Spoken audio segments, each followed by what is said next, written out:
Ladies and gentlemen, our referee has called a stop to this contest, declaring the winner by knockout and new MMA show!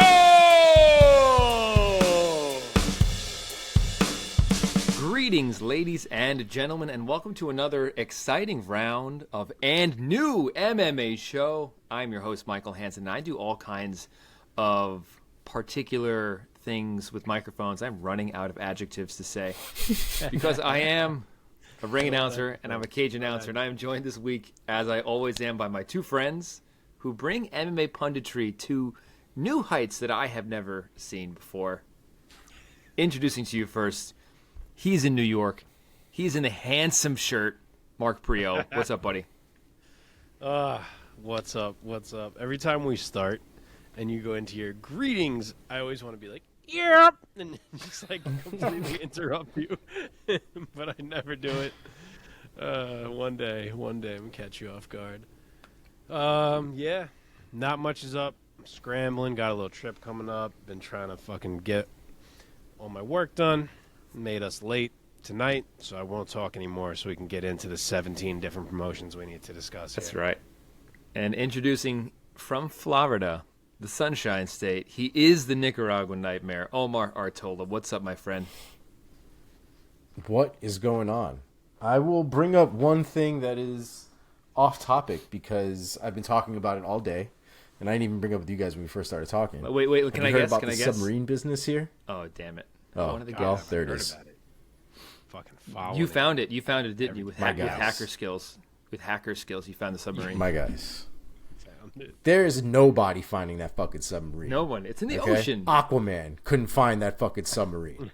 That shit is gone. And the real nightmare fuel is that recording of what was seemingly the banging of these people in the submarine somewhere underwater that a radar picked up. I don't even know what you're talking about to that extent. I know that this is a story. So there is. Do you know? So I'm just going to go over it quickly so we don't have to get into it too much. A billionaire douchebag paid essentially $250,000 per person. He's the greatest guy in the world. He's a douchebag because he paid that now. because he's a billionaire that didn't make his own submarine and went with that dildo of a cigar tube. Okay, It's a lot more than that's one guy. why. What are we talking about? Agreed. But there's a billionaire aboard this thing. It's awful, dude. He can't even stand up in this thing. When you think submarine, if I said submarine to you, you would think of almost any submarine you've ever seen where there are people inside of it, right? Where they can stand, they can move. They're all sweating for whatever reason. There's probably no air down there. But, like, they can move around and shit, right? These guys are basically sitting in, like... They're not sitting. They're, like, C-shaped into this cigar tube of a thing that is controlled by a third-party GameCube controller. Okay? Yes, it's $250,000 a person for this trip into the Titanic to see whatever the hell is going on. Pay there. me $250,000 to go Correct. in this thing under the water, and these guys are Correct. paying. Yeah, I'd take it. Dude, as a billionaire, I'm telling you, as a billionaire, the fact that you didn't have your own proper submarine made and you went to that thing, that's a shame. I feel no crazy? sympathy. Have you seen all this stuff about how there was all these, 100 people signing shit saying this was not safe and don't let these things go, and they ignored it, and some guy who used to be on the board for this company was saying not to let it go, and they fired him. Like, it's bad, man. Well, the CEO is in that ship, apparently.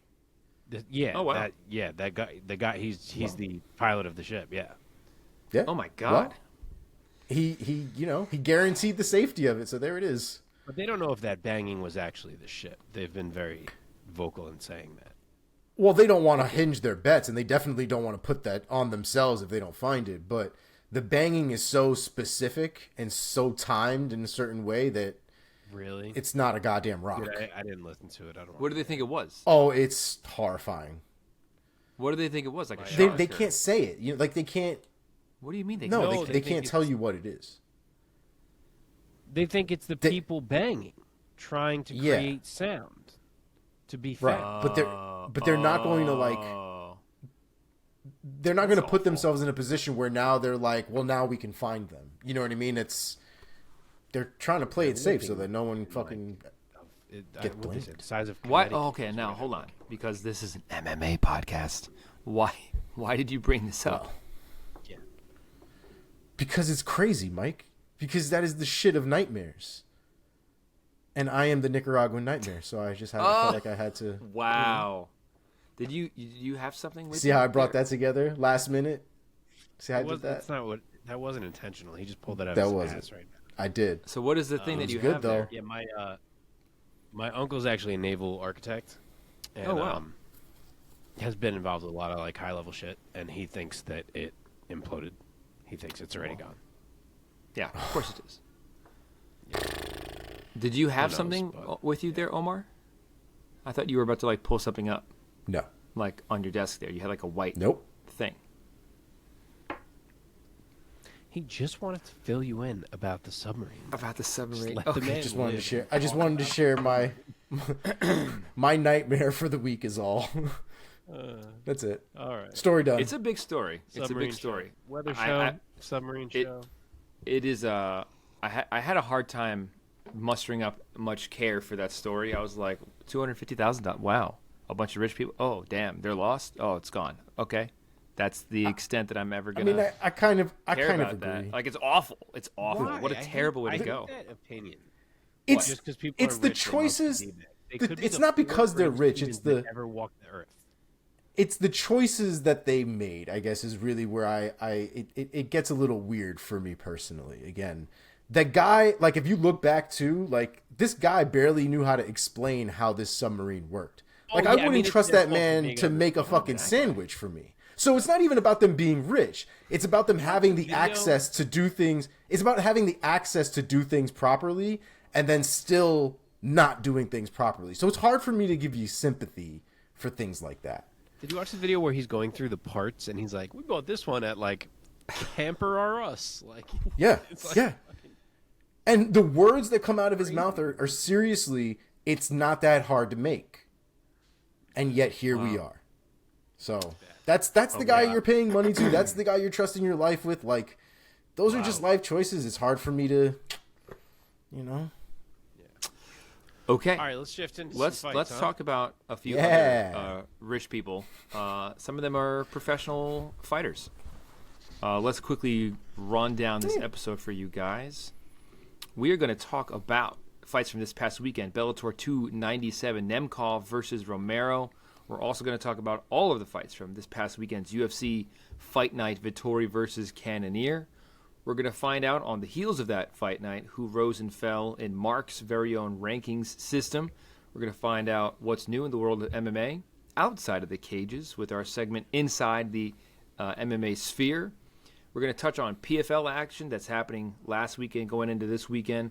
And then we're going to also look ahead to this weekend's very nice little UFC Fight Night card, Emmett versus Topuria. Oh, and we're going to talk about a little bit of some one championship action going down also this weekend.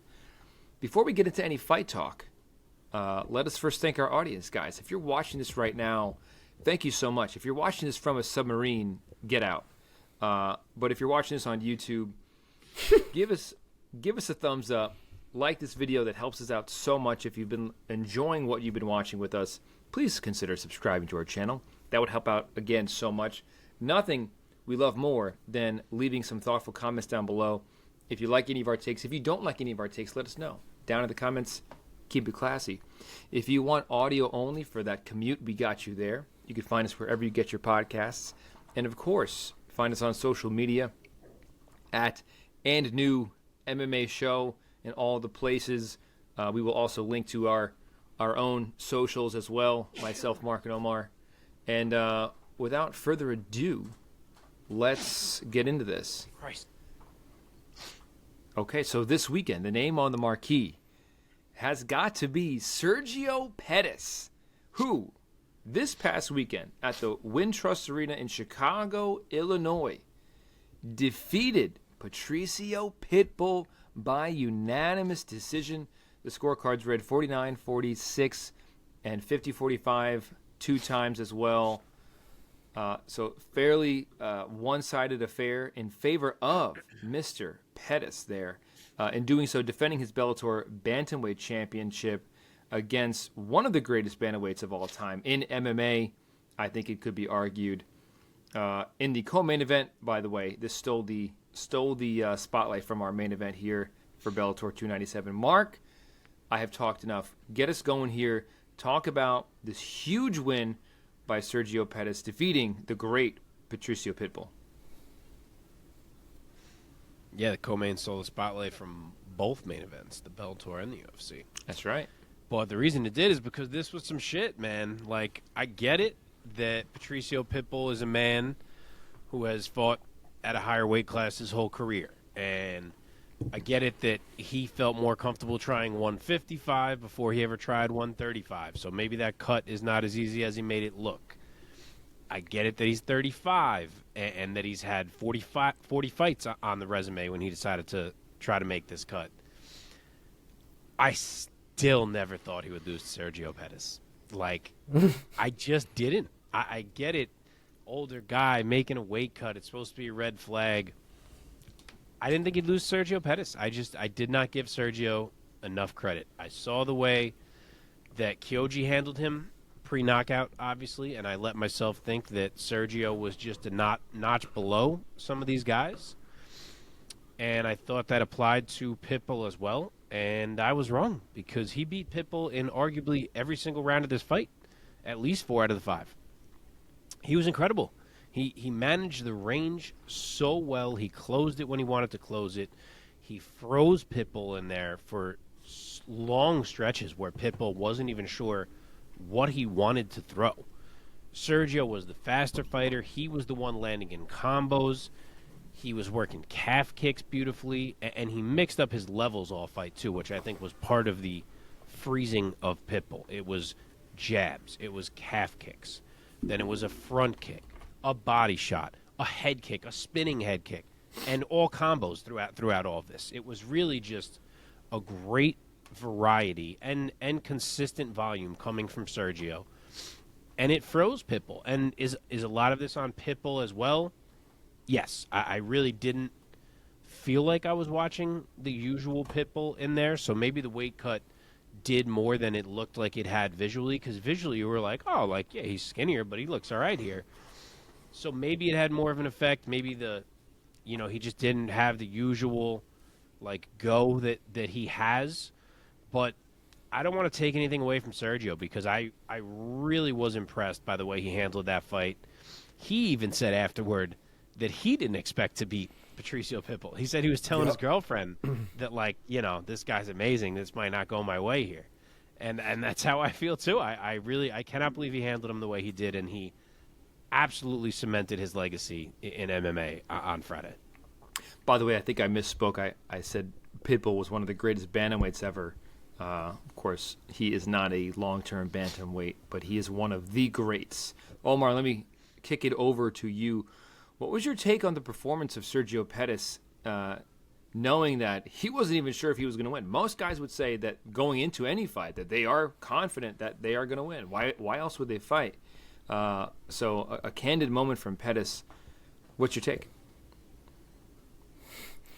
I can share with you that majority of the guys that speak on that bravado are usually just doing that. It's they're full of shit. And it's not to say that they don't believe that they can, but doubt is always there with free rent in people's heads. There's always the what ifs that are up there. There's always the things that are messing with them. And it's just the ability to manage it, right? To fight through it and believe in your training, believe in the cardio, believe in the work that you did. And the more that you have the ability to do that, the more you can push through the doubts. But those things nobody goes into those fights, especially at that high level, with no doubts and all of that supreme confidence. So I think it was good on Sergio for just kind of peeling the curtain back a little bit and not having that much bravado and letting people into his mindset a little bit, because the reality is I think it's a lot better for them to be honest about that. And I think leading up to the fights, you got to do promotion the way you do promotion, but I think it's great for them to talk about, how they have doubts, right? Pitbull is somebody who was around before Pettis started fighting. You know what I mean? And Pitbull's made a name for himself. That's a real dude, you know. And Kyoji Horiguchi arguably kind of came up along with Pettis. So there's probably a certain amount of,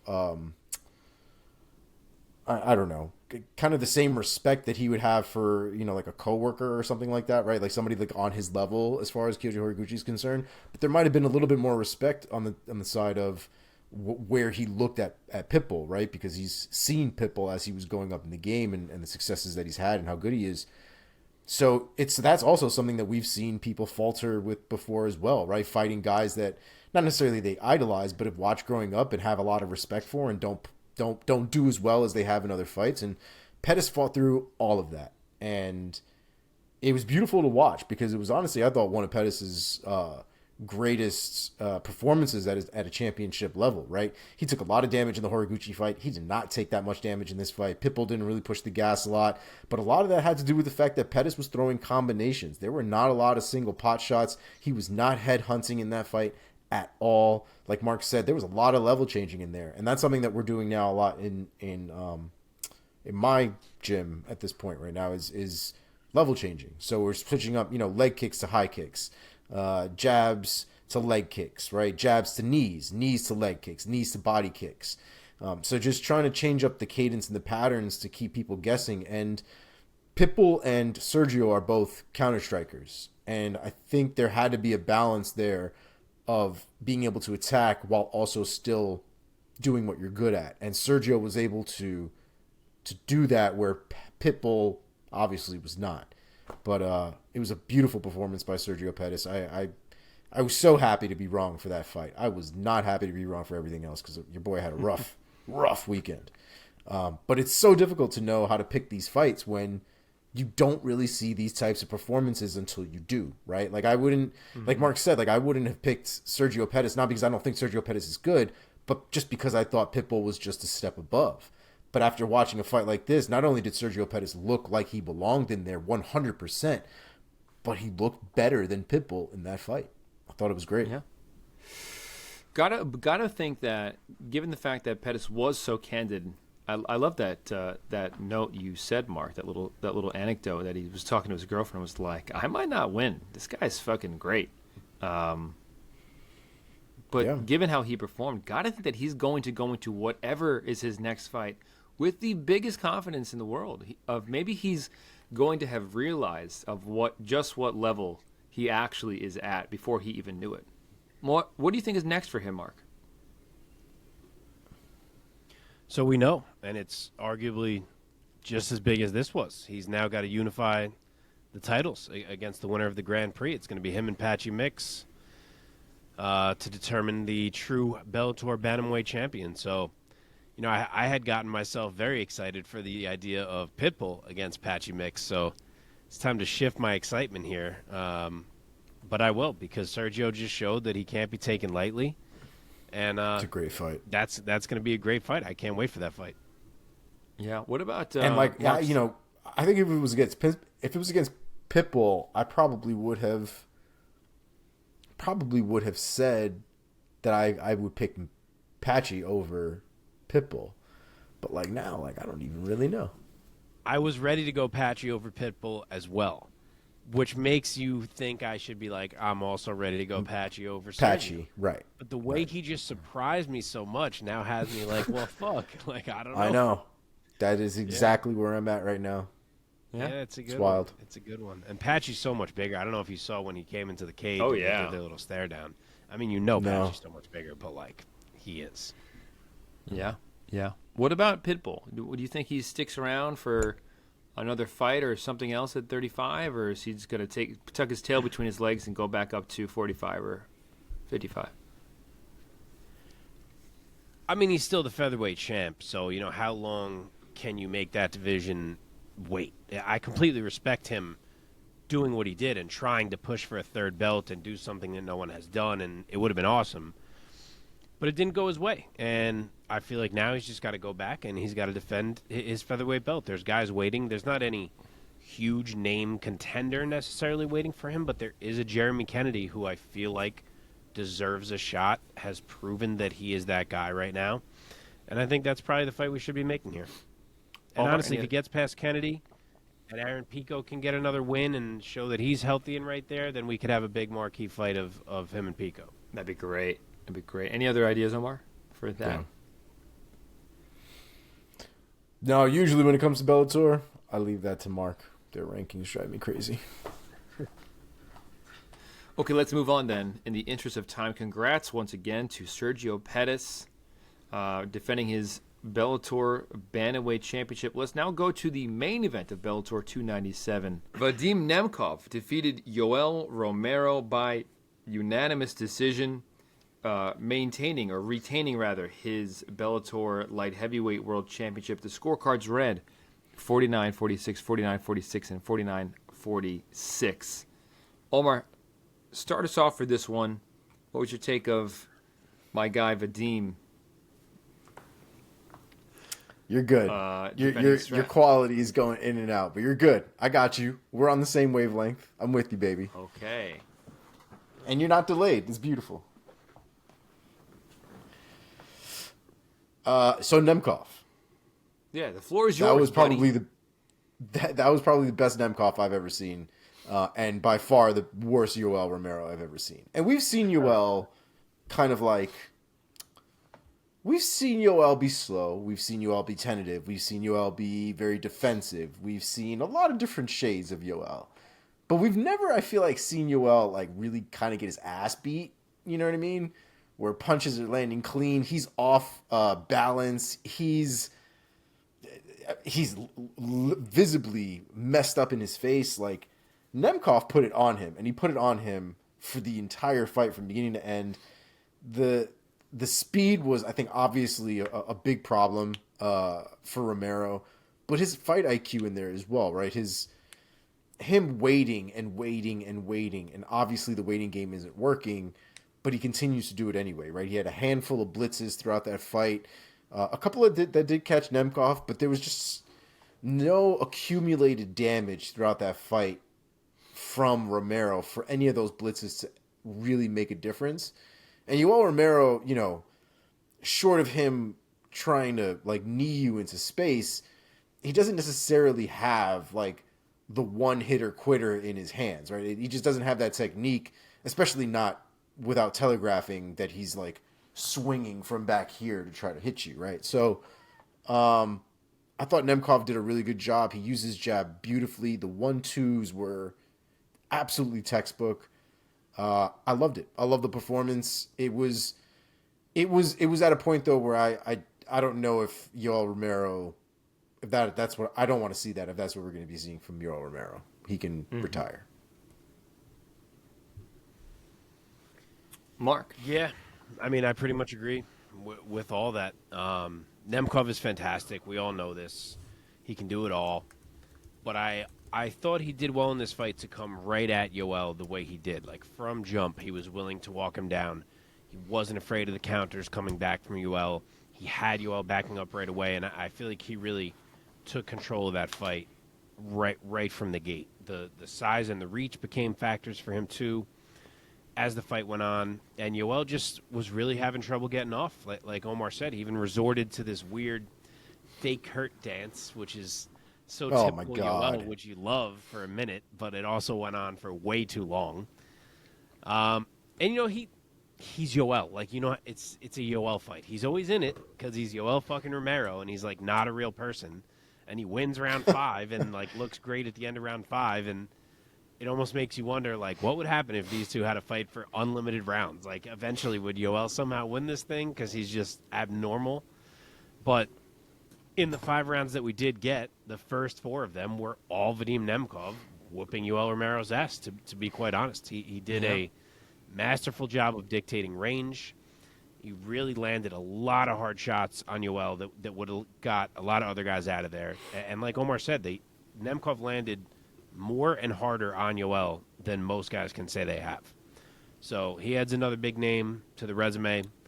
And the only kind of, I don't know, not buzzkill, but sort of that, is that I'm not entirely sure what there is left for Vadim Nemkov to do in Bellator. He's one of those guys that, like, I almost wish that contract was up and he could just get into the UFC and hop in there with some of these boys, because there's not really so much left that's intriguing in Bellator for him. That being said, Mark, any idea, any name that you want to throw out among the Bellator roster that would be a worthy next opponent for Vadim Nemkov? I mean, no is the answer. I mean, there's no one there. I'm pulling up their rankings real quick just to see if it's different than what's in my head. No, it's exactly what I'm thinking of. Yeah, I mean, he's already beat Corey. He's already beat Phil Davis. He's already beat Yoel, obviously. Then there's guys like Grant Neal and Carl Moore who are kind of coming up, but they don't really feel like they should be fighting Vadim Nemkov for a title. And beyond that, it kind of falls off at light heavyweight. So I know he mentioned the possibility of going up to heavyweight and possibly trying to get 2 belts. Only problem is we still haven't booked Ryan Bader versus Linton Vassell, which absolutely needs to happen first. So he would have to wait. And then even if that does happen, it may end up just being a rematch with Ryan Bader, who he's already fought. And I guess, yeah, now it's at heavyweight. Could be different. So, sure, if he wants to do that, he can do that. But, if he wins that one, too, he just needs to be sorry, Scott, I've done all I can. I need to get out of here. Yeah, man. Okay, good to move on. Let's move on to also in the light heavyweight division on the main card of Bellator 297. Corey Anderson defeated Phil Davis by split decision, earning 29-28 on 2 of the scorecards. Phil Davis, Mr. Wonderful, earning his own 29-28. Mark, give us your take of how this fight played out, and who did you have taking it on your scorecard? I thought it was a fun fight, man. That sequence that was almost right away in the fight where Corey gets that huge takedown, and then it turns into an immediate get-up from Phil Davis where he then takes Corey's back. I just feel like that was an immediate example right out of the gate of what made this fight so interesting, because they're both just such capable wrestlers, and it was really interesting to see. And we got it, too. It's not like it was one of these fights where, it turns into a striking match for 15 minutes. These dudes tried to wrestle in there and countered each other and everything. We got to see it, so I enjoyed that. But, yeah, I do think Corey won it.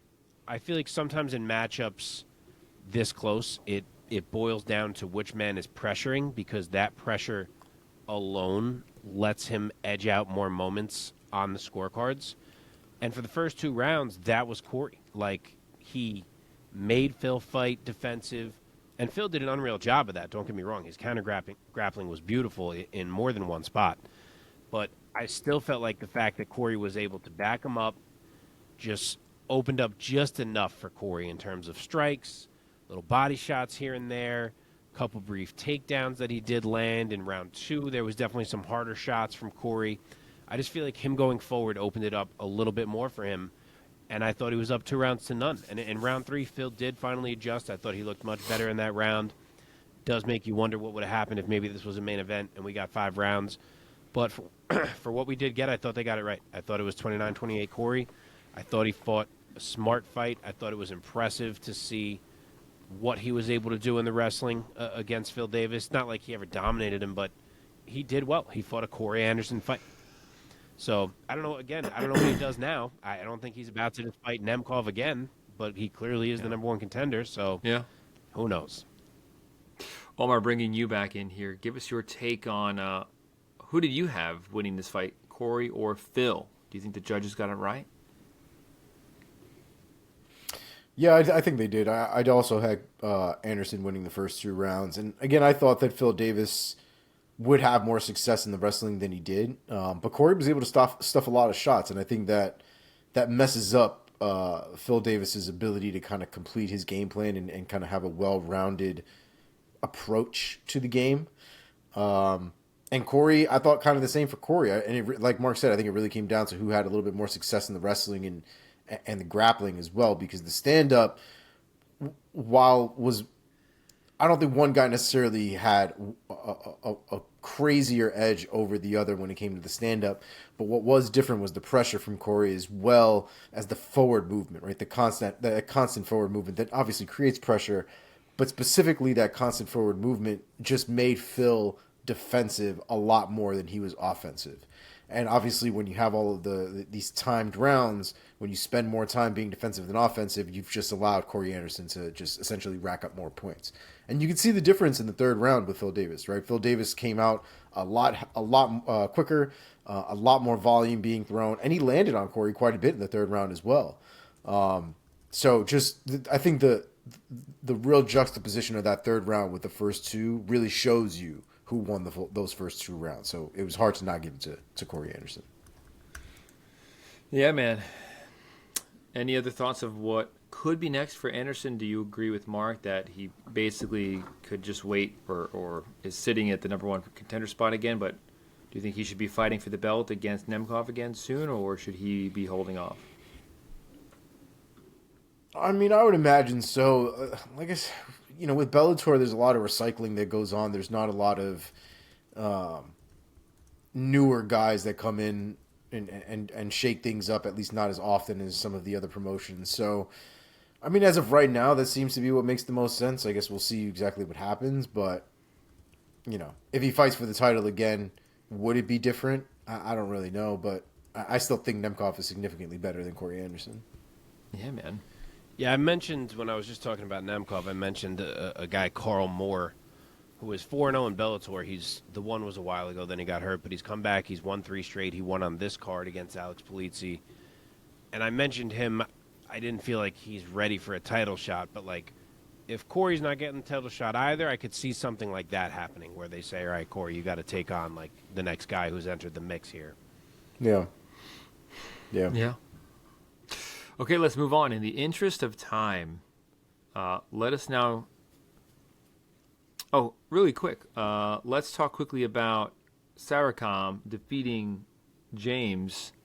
So Gokhan Saricam defeats Daniel James in the heavyweight division by unanimous decision. 30-27s across the board. Mark, give us your take on this fight.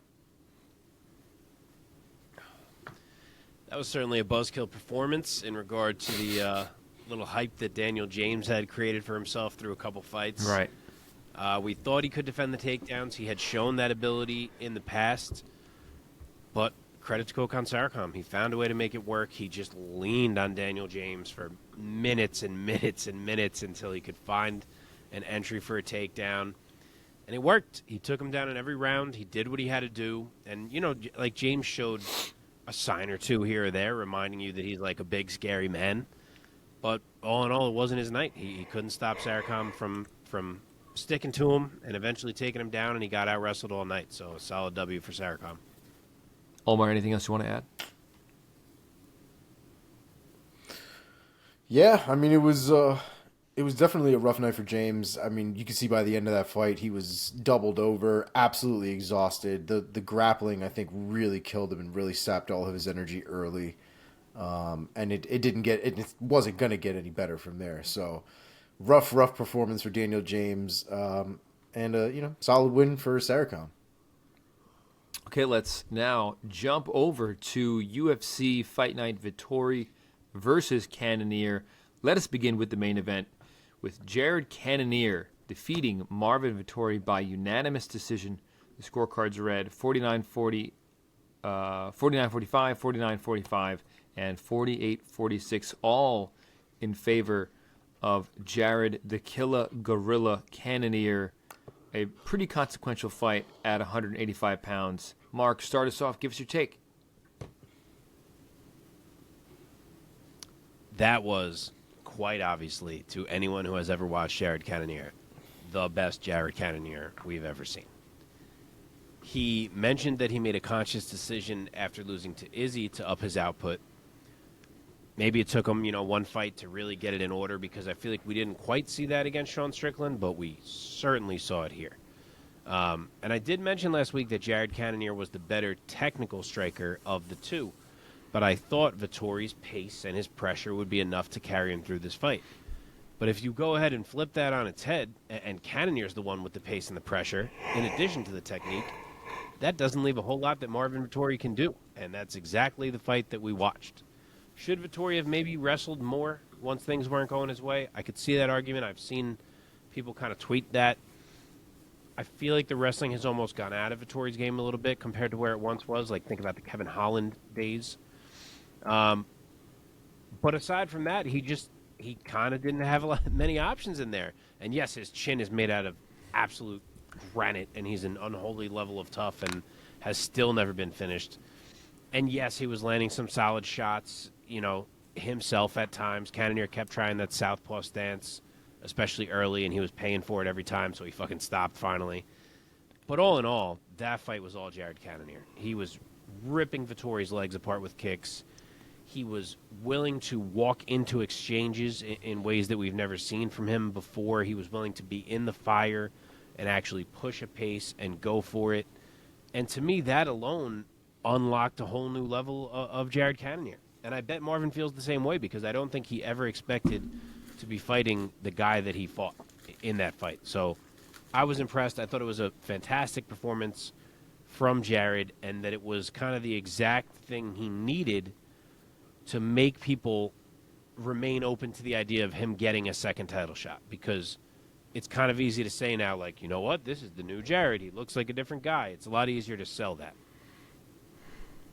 Yeah, man. Omar, bringing you in, give us your take of this big win, statement win by Jared Cannonier. I don't understand how any of us are supposed to pick things properly when people are fighting how they've never fought a day in their life. There was no way anybody was going to pick this fight properly unless you were like a friend of Jared Cannonier's. Like, there's no way. It was a great performance. He definitely had more volume than we've ever seen. Obviously, he broke a record that night. I think somewhere in the top 5 of the most significant strikes ever landed. I think he's number 5 now, if I'm not mistaken. And that's, I think, all in UFC. It's not even in the middleweight division. I think it's a good record to have, and a great performance to have, especially against the top guy. So, I thought Vettori's technique would also work in his favor, right? I know Jared Cannonier is probably a more technical striker as far as his distance management, but Vettori's got some good fucking boxing, man, and he was throwing some shots. The real issue is, man, I think he got caught multiple times, and I don't think he ever really got out of that haze. I just think Vettori is too goddamn tough for his own good. He got hit with shots that human beings should not be getting hit with. And a lot of them. And by the end of that fight, Vettori's face was absolutely disfigured and completely mangled. I just don't think he was able to fight as well as he could have once he started getting hurt. And that's completely noticing that he was still very much trying to win that fight, trying to keep going, standing up, trying to throw shots, landing from time to time. But Vettori was always trying to just stay in the fight, stay there, as opposed to really having the ability to win that fight. Definitely the most dominant performance I think we've seen from Jared Cannonier, not, considering probably some of his earlier KOs and things like that. Can he do this again? I guess is really where my problem is, right? Do I take this fight and go, okay, this is Jared Cannonier always? Or do I take this fight and go, well, this is the yin side of Jared Cannonier, and him throwing one fucking punch around is the yang side, and I just have to flip a coin when he fights. So I don't know. I don't know how this is going to go down in the future. I don't know if this is like the new Jared Cannonier or if this was a one-shot deal. I don't know. But I can say this. If this is the new Jared Cannonier, we really need to start putting some respect on his name, because that performance and that Jared Cannonier could definitely beat most of the guys in the top 5. Sticking with you, Omar, here, speaking of the top guys at middleweight, what do you see as being next for the killer gorilla, Jared Cannonier?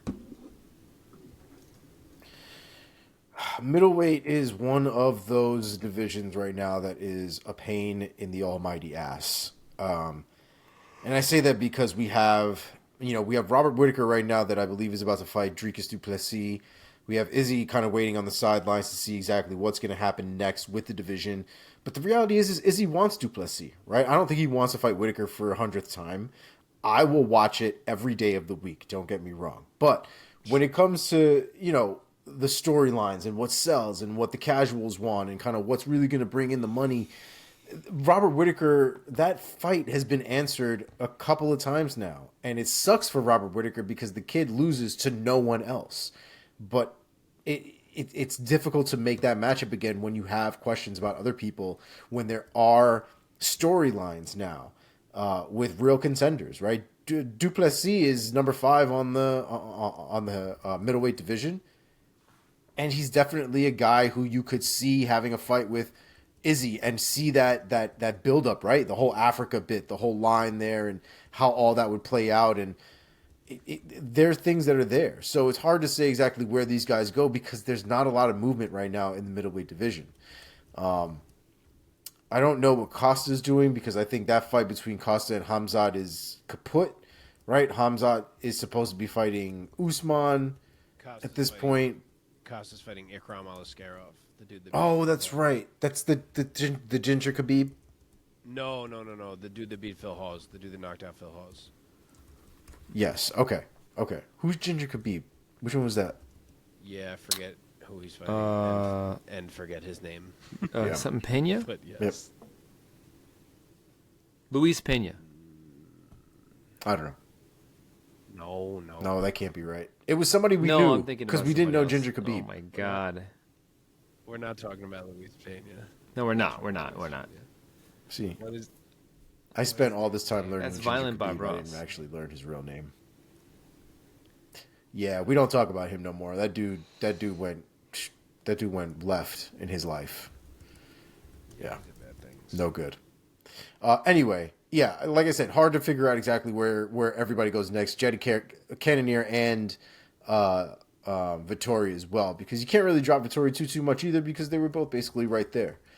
So it's difficult to say, man. The reality is at this point, the movement of Robert Whittaker and Duplessis and whether that fight happens or not, I think is really what's going to set the wheels in motion for the rest of the middleweight division. Because if Duplessis wins, then, Robert Whittaker has just lost to somebody else other than Izzy. But at the same time, it gives Duplessis the shot at the title. And then maybe we could have things like, has Whittaker fought Cannonier yet? Yeah, he beat him.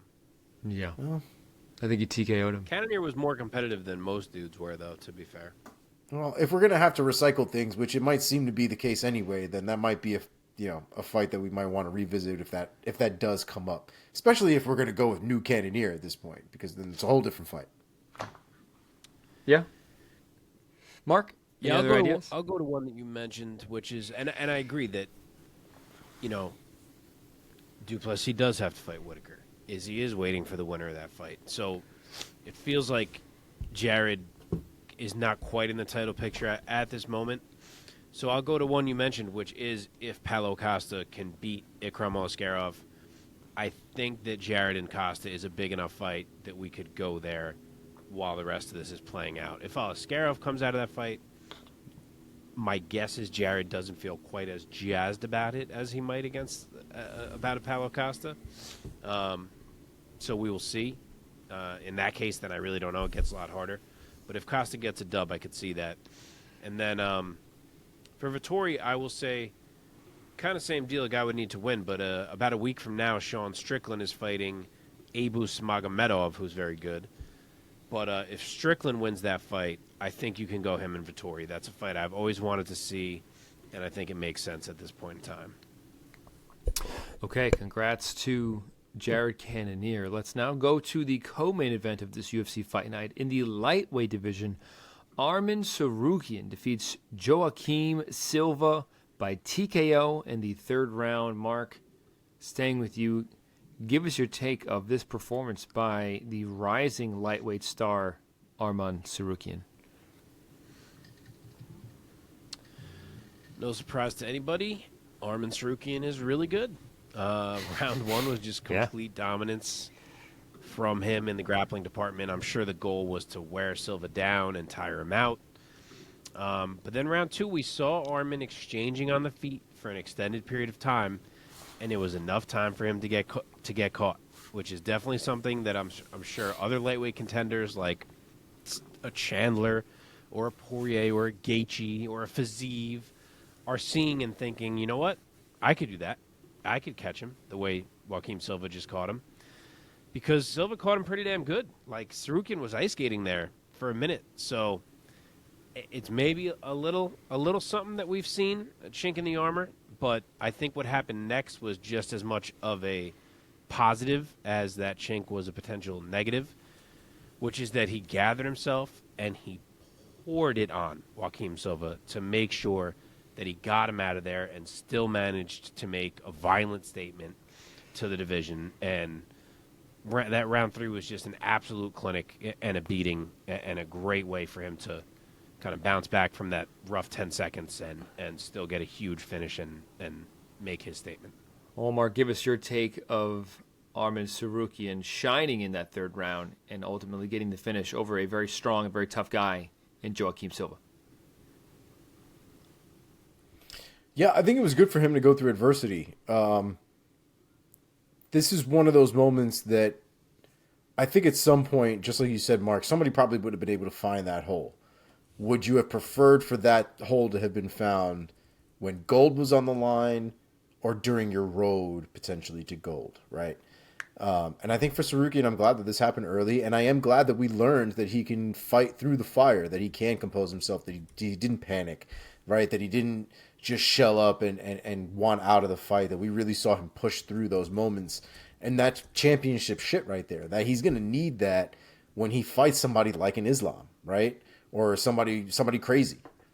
So I was really impressed by the performance. Joaquim Silva, unfortunately doesn't have the greatest resume in the world, but is still very much a problem and a very, very talented guy. So for him to kind of come back from that, end the fight the way that he did on top, beating him to hell, it was a great performance from Tsarukyan, man. I couldn't have been happier with the way that went down. That was really good to see.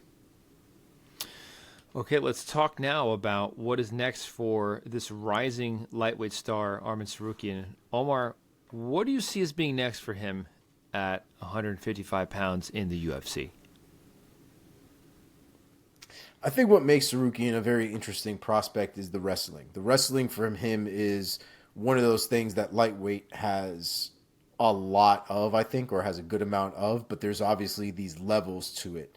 And Islam right now stands at the heap. Then you've got guys like Beneil Dariush. You've got Charles Oliveira with the BJJ that essentially tells wrestling to go to hell.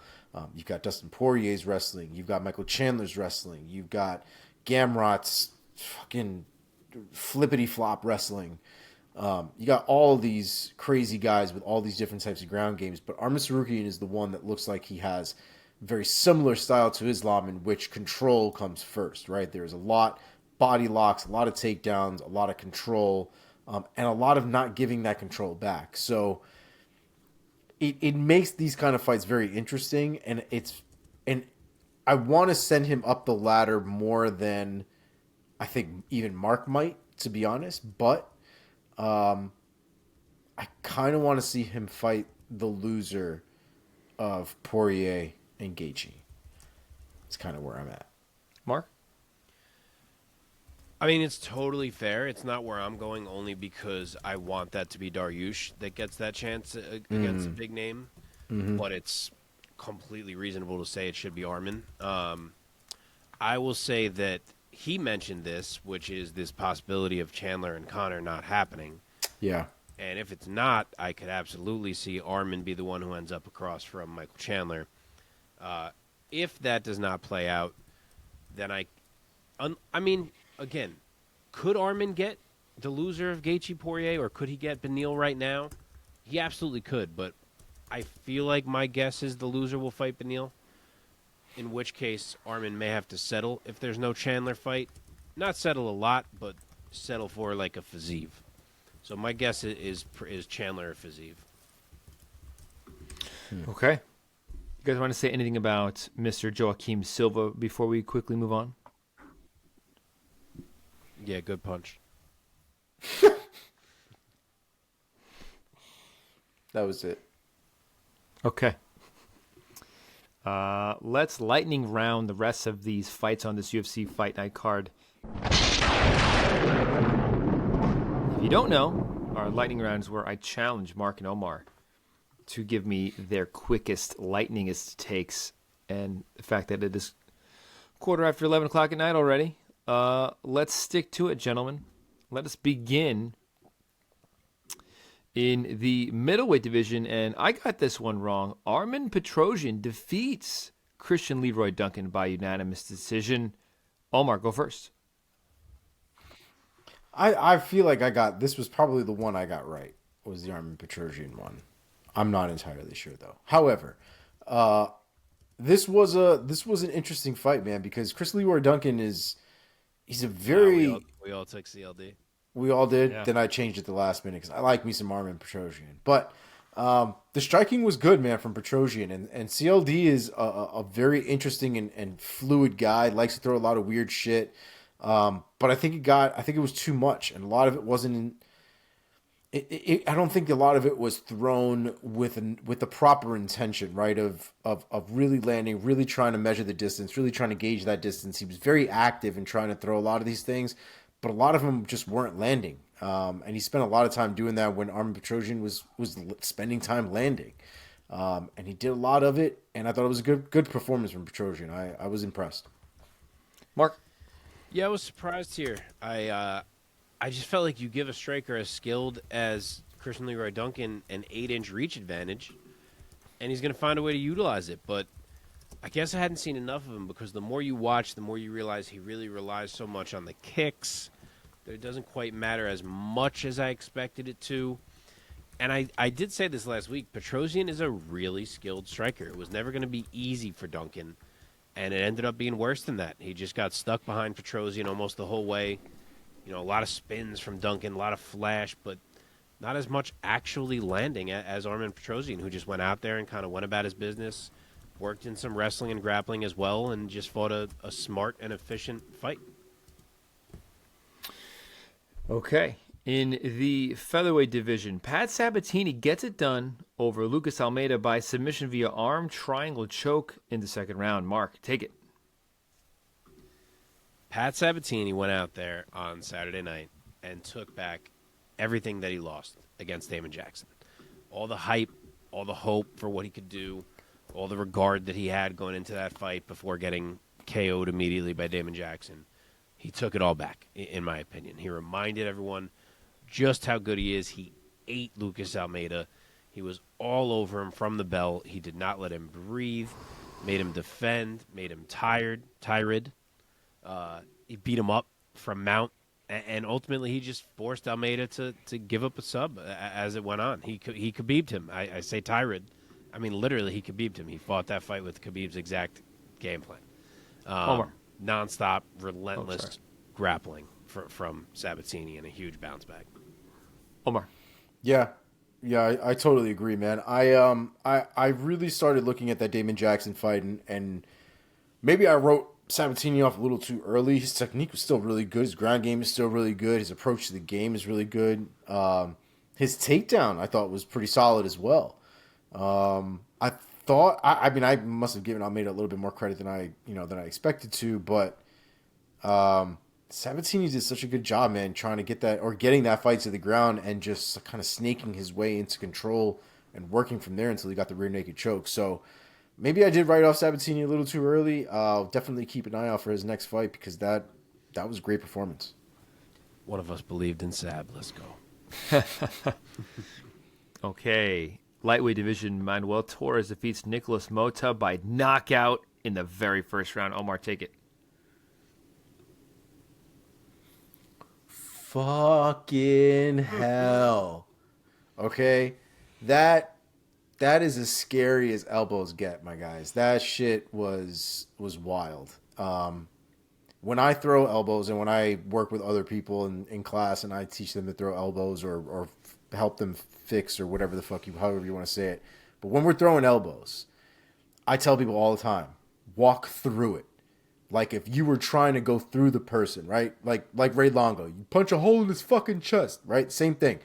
Walk through the elbow, walk through the body. And I mean, Manuel Torres could not have done that any better than what you saw right there. That elbow went through his body, the soul, and everything. I felt bad for Mota, man. That was a bad elbow.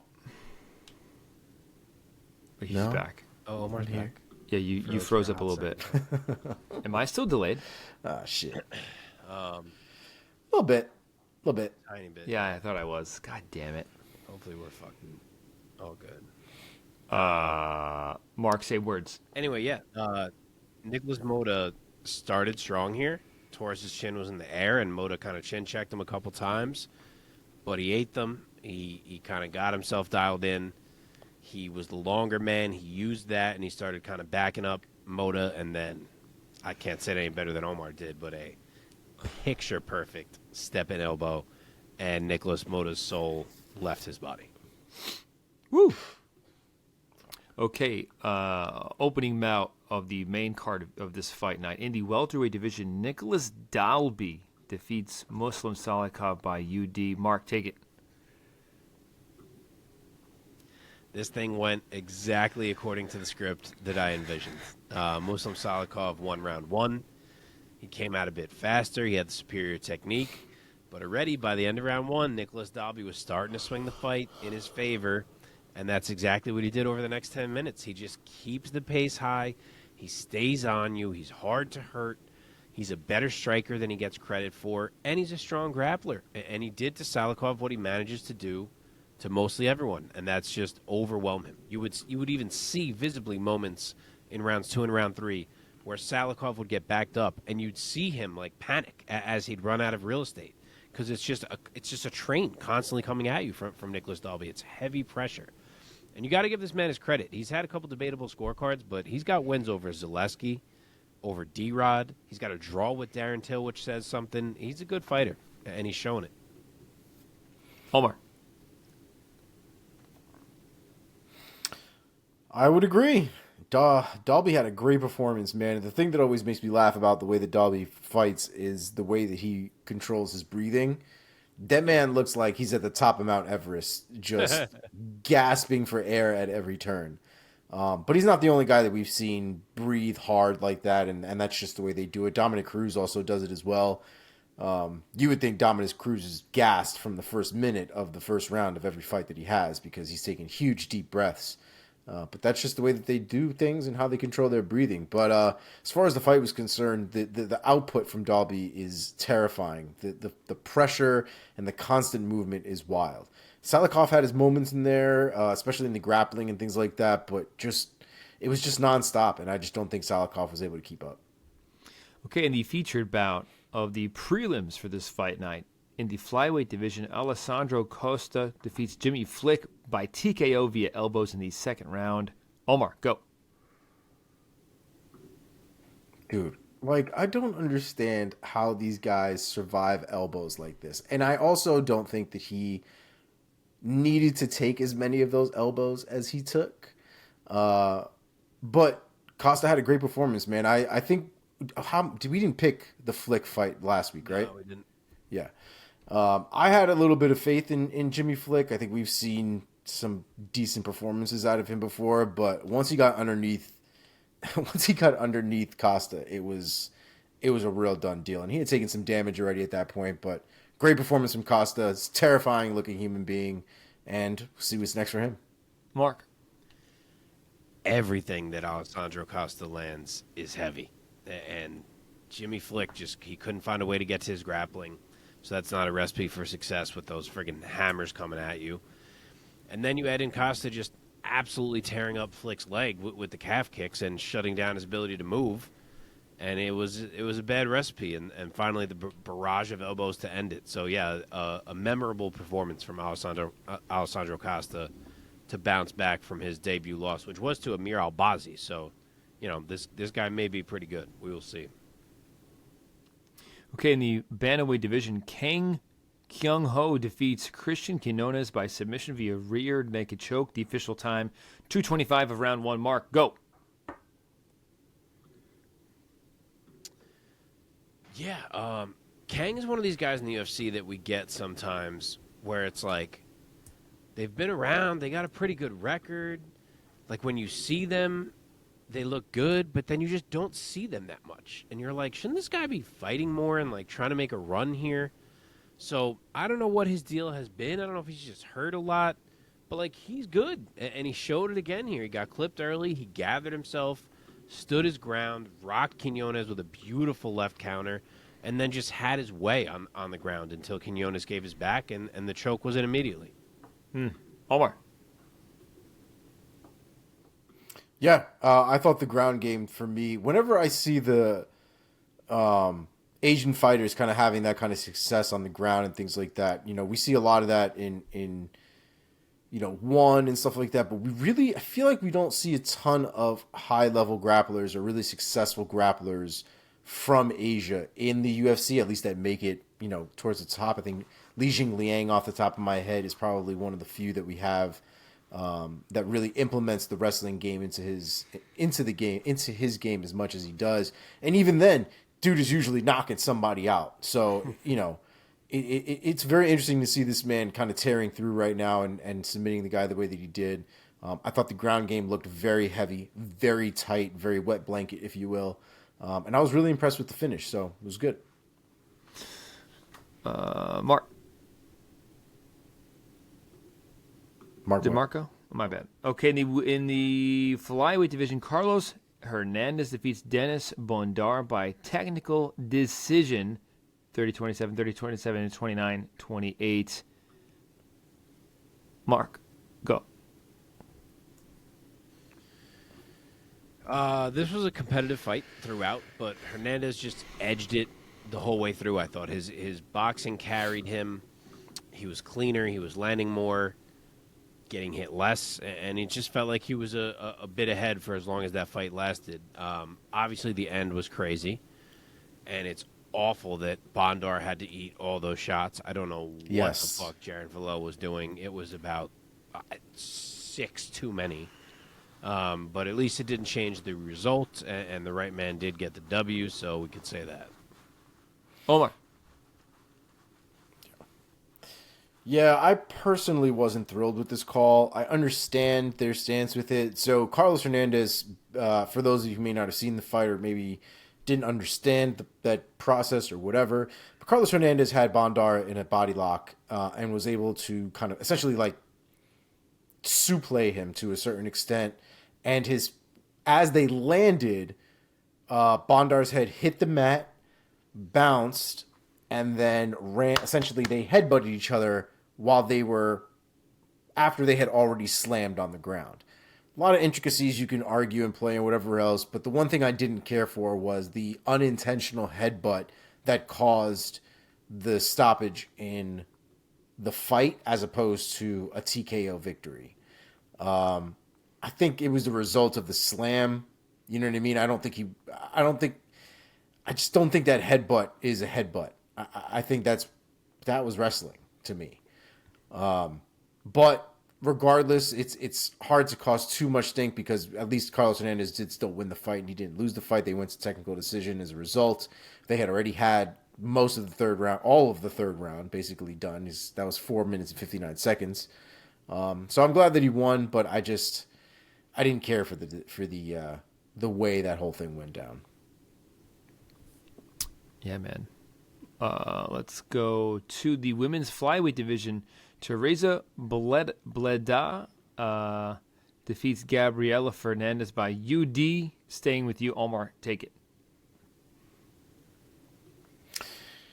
This was one of the more classic grappler versus striker fights. Fernandez was piecing up this girl, Bleda, anytime that she had the opportunity on the feet. I mean, this girl was lighting her up. This was Christmas trees all day. But when Bleda was able to take it to the ground, Bleda had her way with Fernandez and was able to keep her down. Fernandez could not get back up for her life of her. And that's kind of how the fight went, to be honest. I think both of them equally need to work on each other's weaknesses. Like, Bleda needs to go to Thailand for forever, and Fernandez needs to go back to Brazil and actually do some jiu-jitsu because Jesus Christ. Mark.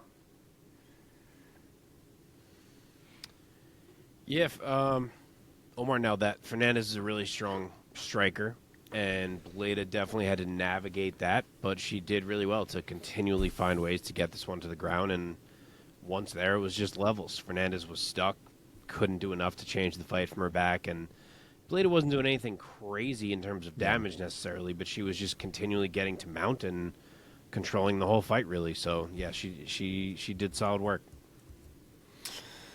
Okay, 2 more boys. Bantamweight division, Dan Argueta defeats Ronnie Lawrence. It is a no contest. Overturned. Happened in the first round, 2:20 the official time. Mark, go first. So obviously the storyline here is the result. And yes, Keith Peterson screwed up. Ronnie Lawrence did not tap, and it was a bad call. But I also want to make sure we focus on how good Daniel Argueta looked, because Ronnie Lawrence is the guy that people like. Yep. And Daniel Argueta more or less worked him for how long that fight lasted. And he may very well have gotten the tap if Keith Peterson just waited about 5 more seconds. So really nice showing from Argueta, and unfortunate result. Omar. I think the part that had me really annoyed more than anything was Keith Peterson checked. Like, he checked Ronnie Lawrence's arm. Ronnie Lawrence's arm still had tension on it. You could see it. It was not limp. It gave feedback to Keith Peterson. And Keith Peterson still stopped the fight. Yep. It was like the reason Keith Peterson stopped the fight. It was almost like he had just readily assumed the arm was limp, but touched it just to say he touched it, so he wouldn't get shit for not having touched it. But then touched it. Everyone saw Homeboy was still in it, and he stopped it. It was the most nonsense from Keith Peterson. Okay? I was super annoyed. Super annoyed with this one. More so than the headbutt that we recently just talked about. That way more annoyed with this one. I did think it was a great performance from Argueta, and I don't think that's what they're gonna take away from this fight. I think this has now a bullshit shade on it that it shouldn't have on it, and it sucks because, like Mark said, had Keith Peterson just actually waited until something went limp, we would be fine. The man was moments from tapping. That was the whole thing. Is like his hand was right there. He wanted to tap. He was ready to tap. Kept trying to fight it, but that wasn't going to go on for much longer. And Keith Peterson fucked it all up. You know, I mean, this was a mistake by Keith Peterson, but overall, I think he's a fine ref. I feel like I rarely dislike his calls. I don't know. I can't think of a specific time where I'm like. I can't think of a string of times where I'm like, man, get him out of there. I feel like I've complained about him before, honestly. I feel like I've used that nonsense joke quite a few times this year, so I think it has been a thing. All right, maybe too much, what was it, whiskey and cigarettes or something like that Dominic Cruz said about him? Yeah. Last one, boys. Let's bring this one home so that we can keep plowing on with this episode 99, so that we can get on to 100 in the light heavyweight division. Modestas Bukauskas defeats Zach Pauga by UD. Mark, go. So I've just realized as we were working our way through this, and I realized you said 2 fights left and said, wait, what? That I somehow made a list of the fights and caught up on them and didn't put one fight on the list. So I have not seen this fight. So no Omar worries. Special. Omar, go. Well, lucky for you, you didn't miss anything super special. I mean, it was a grueling fight, man. Like, Zach Pagua and doesn't really have the craziest of technique, right? He's got power, he's got heart. But a lot of this came down to the technique of Bukauskas and his ability to kind of nullify a lot of what Pagua was doing. You can argue that Bukauskas won all 3 rounds. He definitely won round 1. He definitely won round 3. Pagua could have won round 2. That was, I think, the most competitive out of the entire fight. But by the time it got to the 3rd round, man, Pagua looked like he wanted to die. Like, he was exhausted. And Bukauskas was in it very much, still had control for the majority of that fight. And, you know, like I said, it wasn't anything to write home about. It was a solid win for Bukauskas for sure. Zach Pagua's got some shit he needs to clean up. But a good fight from Bukauskas.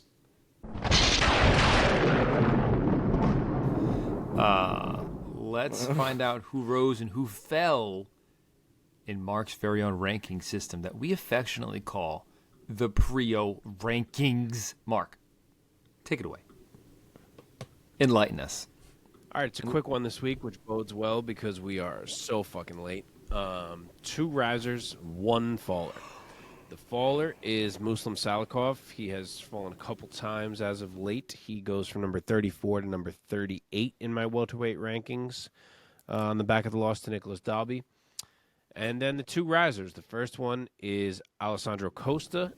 Goes from my number 36 to number 24 flyweight. So a nice little jump up into the mix for him. And then Pat Sabatini goes from number 44 to number 34 in my featherweight rankings. He was always a guy who felt like should be higher than 44. He just hadn't really fought anyone who was relevant enough. And now he has finally done that, so he jumps up to just outside of my top 30. Nice.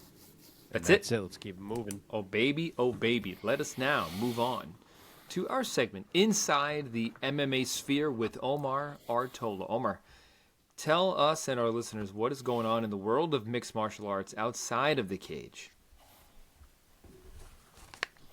This week, quite a bit.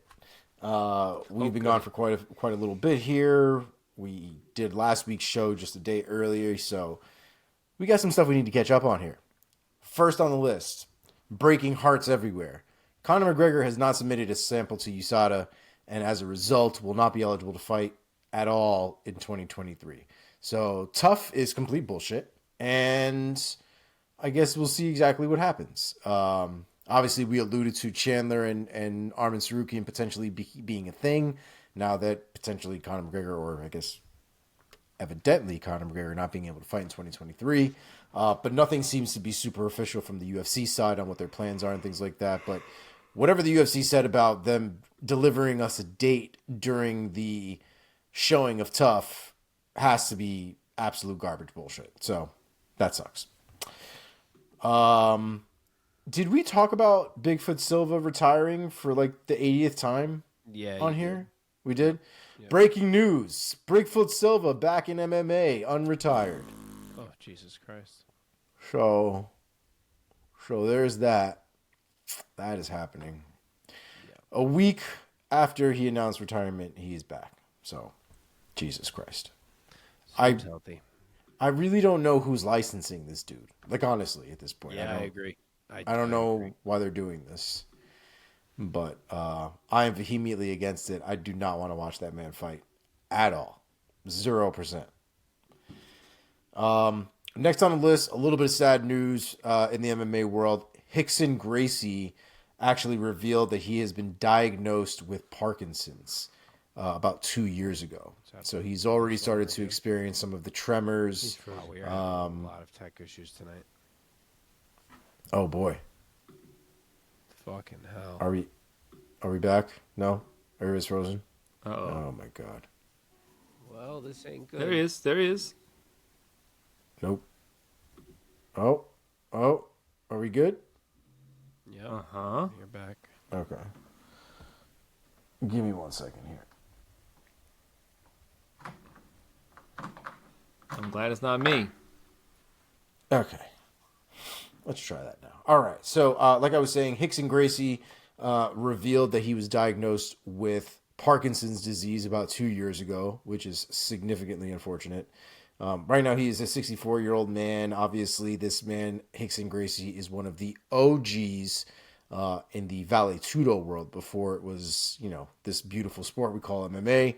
Back then, it was the brutal art of no holds bar, beat your ass, anything goes. That's kind of the direct translation of Vale Tudo, is essentially anything goes. So he fought between 1980 and 2000.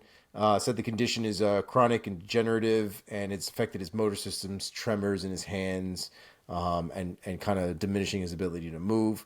The man is in good spirits, though. A lot of the older Gracies are very zen in their way of life and things like that. So he's accepted it. He's okay with it, he says, and it's life being life. So just a little update on him since he made it public, and we hope the best for him. Yeah, that sucks. Looks like Anderson Silva is, yeah, for real. Looks like Anderson Silva is currently working on a MMA Fighters Association with Jake Paul officially. There aren't any details on anything yet, just the fact that it is happening, that he is working towards it. So once there are details, obviously we will be here to give those to you. But as of right now, just know that this is a thing they are actively working on. Sticking on the topic of Anderson Silva, he is currently talking with Japan for a last fight, his last MMA fight officially in Japan. He basically said that he started his career there. He kind of wants to end his career there. So that would be amazing, especially if we can get him into one maybe or something like that to kind of end his career there. That would be dope as fuck. Yeah, I love that. That'd be awesome. For those of you who have not seen it, Alistair Overeem was made the news recently. We all know the Ubereem, right? We all know what happens when you take that good, when you take that Costa juice, right? When you take that little spiked bit of melon. Yes, get off. That boy became the Ubereem. He became the Ubereem, right? 265 pounds of pure chemically induced madness. And if you look at a recent picture that was taken by fans, what I'm assuming looks like an expo of some kind or a convention of some kind, that dude looks almost exactly the way he looks like before he got big, when he was like in his 20s, but has the Barry Bonds head now. So his head is gigantic. Yeah. Very concerning when you look at the drasticness of the change. But yeah, he looks like he weighs like 175 pounds. Yeah, he looked bad to me. To me, he didn't look like how he used to look. He looked like sick. I don't know what that was. Yeah, I just think that's the drasticness of it. I mean, hopefully that's not the case. It would really suck to find out that Alistair Overeem is sick, to that degree. But yeah, it wasn't a great look, and it definitely brought a lot of questions up from MMA fans around the world about, his health and also how much this dude was juicing, because it's a significant drop in muscle and body size in general. So, next on the list, Eddie Alvarez out here tweeting about Michael Chandler, kind of throwing his name in the mix now with, again, the whole Conor McGregor not fighting but Chandler, it seems. So Eddie Alvarez kind of back in the mix, trying to throw his name in the hat and see what happens there. If we're being wholly honest, and it's probably because I'm a shill for the BKFC, but I would love to watch that fight. Oh, dude, sign me up in a fucking second. Right? That was one of my favorite rivalries there ever was. Same. And the fact that, and back then, like, Eddie was a guy you really didn't beat like that. So for Michael Chandler to go in there and beat the Underground King at that point, wow, it was madness. It was absolute madness. All right. We have quite a few fight announcements. We're going to get through them quickly, and then we will get to this weekend's card. Cards, plural. All right, here we go. Puna Soriano is out against his fight with Cedricus Dumas. Cody Brundridge will be stepping in to fight Cedricus Dumas at UFC Jacksonville on June 24th. That's obviously going down this weekend. Macy Chasson versus Carol Hossa. Versus Yana Santos will not be going down as scheduled. Macy Chasson is out of that fight. Yana Santos, a.k.a. the former Yana Kunitskaya, will now be facing Carol Hossa, and that will be going down July 1st. Jordan Leavitt is also out of his fight with Elvis Brenner at UFC Vegas July 1st. Guran Kutateladze stepping in last minute and will be taking this short notice fight against, again, Elvis Brenner. Okay.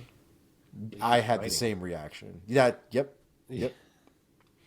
Tucker Lutz versus Melsik Baghdasaryan has been added to UFC's Vegas card on July 15th. Sean Woodson versus Steve Garcia Jr. added to the Nashville card on August 5th. Jeremiah Wells versus Carlston Harris has also been added to the UFC's Nashville card. Birna Jandiroba is out with her fight against Tatiana Suarez. Stepping in is the former champ, Jessica Andrade, with the save. And again, that fight will be going down August 5th.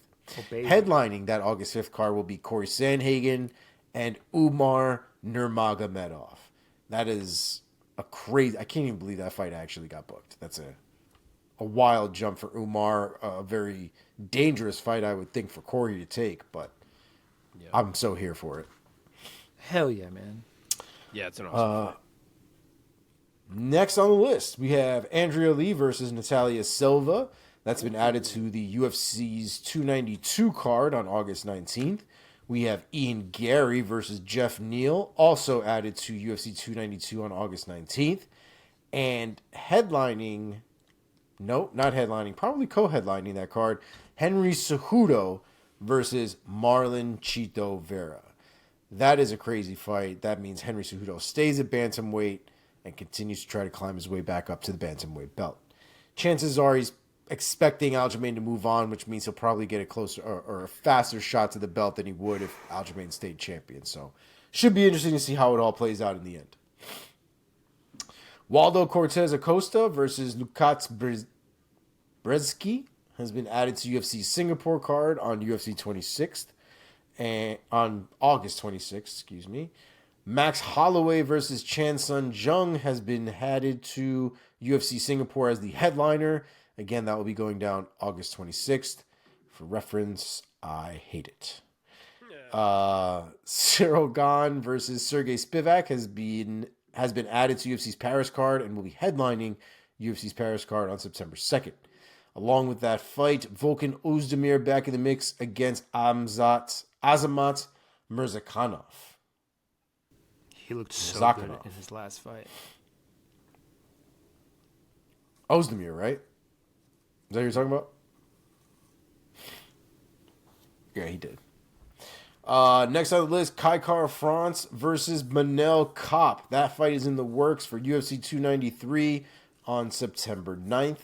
And finally, we have Bruno Silva versus Cody Durden. That fight has been added to UFC's Vegas card on September 23rd. And that, gentlemen, is all we have for the Sphere this week. Okay, let us now look to the future, guys, with some hope. Let's touch on PFL. Mark, give us the results from this past weekend and also some notable fights from this coming weekend for the PFL 2023 season as it is rolling along. Yeah, so we got a lot to do. We're working men. Unfortunately, we don't have all the time in the world for you guys. We'd love to run through PFL, but all we're going to do is just kind of quickly touch on notable things that happened here. To recap what happened this past weekend, the main event, Ante D'Elia did beat Maurice Green, but he did not do it quick enough, so he did not make the playoffs, and neither did Maurice Green, so neither man did in the end. In the co-main, Larissa Pacheco racked up another TKO. She finished Amber Leibrock, so she moves on into the playoffs. And then some other notable ones. Renan Ferreira knocked out Mateusz Scheffel, not overly surprising. Biagio Ali Walsh, I don't know if most people have seen him yet. He's the grandson of Muhammad Ali. He got himself a nice round one knockout. Aspen Ladd got a submission over Karolina Sobek, so nice to see Aspen Ladd back to actually looking impressive and finishing fights. Julia Budd also got a win on this card. And Denis Goltsov, the man who is probably the favorite at heavyweight now with Ante D'Elia not making the playoffs, he got himself a round one knockout of Jorgen De Castro. So a lot of early finishes on that card. It was a lot of action. Probably a card, if you do want to catch up on it, that you could run through very quickly with all the early finishes. But yeah, those are the things of note there. And then moving ahead to this weekend, there's actually a lot of names on the card. There's not, the top fights are, again, you never know with PFL. We saw Brendan Loughnane get kneed to all hell. But on paper, the top fights are mismatches, pretty wide odds. You have a main event of Olivier Aubin-Mercier fighting Anthony Romero. Olivier's like 6-1. Sada Boucy is fighting Shane Mitchell. He's also like 6-1. Shane Burgos looking to bounce back from his loss to OAM. He's fighting Yamato Nishikawa, who lost to Clay Collard. Burgos, a big favorite there. And then you got some other killers like Magomed Karamov. He's fighting David Zawada, favored by 1 million. Magomed Umalatov, who's been a great up-and-comer over there. He's fighting Naib Lopez. He's a big favorite. But then when you get further down the card, you do have some quality fights that are closer fights. Clay Collard and Stevie Ray are going to throw down. That one could certainly go either way. Carlos Leal is fighting Delano Taylor. That's a good one. Natan Schultz fighting Hausch Manfio. That's a good one. So it's a quality card, probably the best one in the last few weeks that PFL has put out there in terms of depth. Again, the main events are probably not overly competitive, but the depth is very solid on this card. I don't know if you guys have any thoughts on any of these. I know Omar's probably hoping his boy Burgos can bounce back here. Honestly, man, that's the only one I really have any kind of skin in the game with. I was just a big fan of Shane Burgos in the UFC, so I just want good things for him here, especially in a place where I think he could really excel and do really good things. So that's the one I'm invested in. Yeah, I think he can get a finish here. I'd like to see him get that done and kind of get his footing in the PFL looking good. All right, boys, let us move on and quickly, again, talk about one fight from this coming weekend. One Championship 1 Friday Fights 22, a card featuring mostly Muay Thai that we are not going to talk about because this is not a Muay Thai podcast, although sometimes Omar might make you think it is. There are, I believe, 2 MMA bouts going down on this card, one of them quite consequential, with the unification bout of the One Championship heavyweight world title going down between Arjan Bhullar and Anatoly Malykhin. So Bhullar, is it Bhullar or Bhullar? Bhullar. Arjan Bhullar. Arjan Bhullar, excuse me. He is the 37-year-old out of Richmond, British Columbia, Canada. He's 11-1 as a pro with 4 knockouts on his record. Most recently, knocking out Brandon Vera back at World Championship Dangal back in April of 2021. He's been sitting on the shelf, waiting to come back. He will be standing across from Anatoly Malykhin, the 35-year-old out of Russia, undefeated at 12-0 with 8 knockouts and 4 subs. None of his wins have gone to the scorecards. Most recently, he knocked out Rainer de Ritter under the one banner back in December. Mark, give us your take, and who are you picking for this heavyweight unification bout for one? I didn't even look. Do we have odds? We've had some odds for one up as of late. No.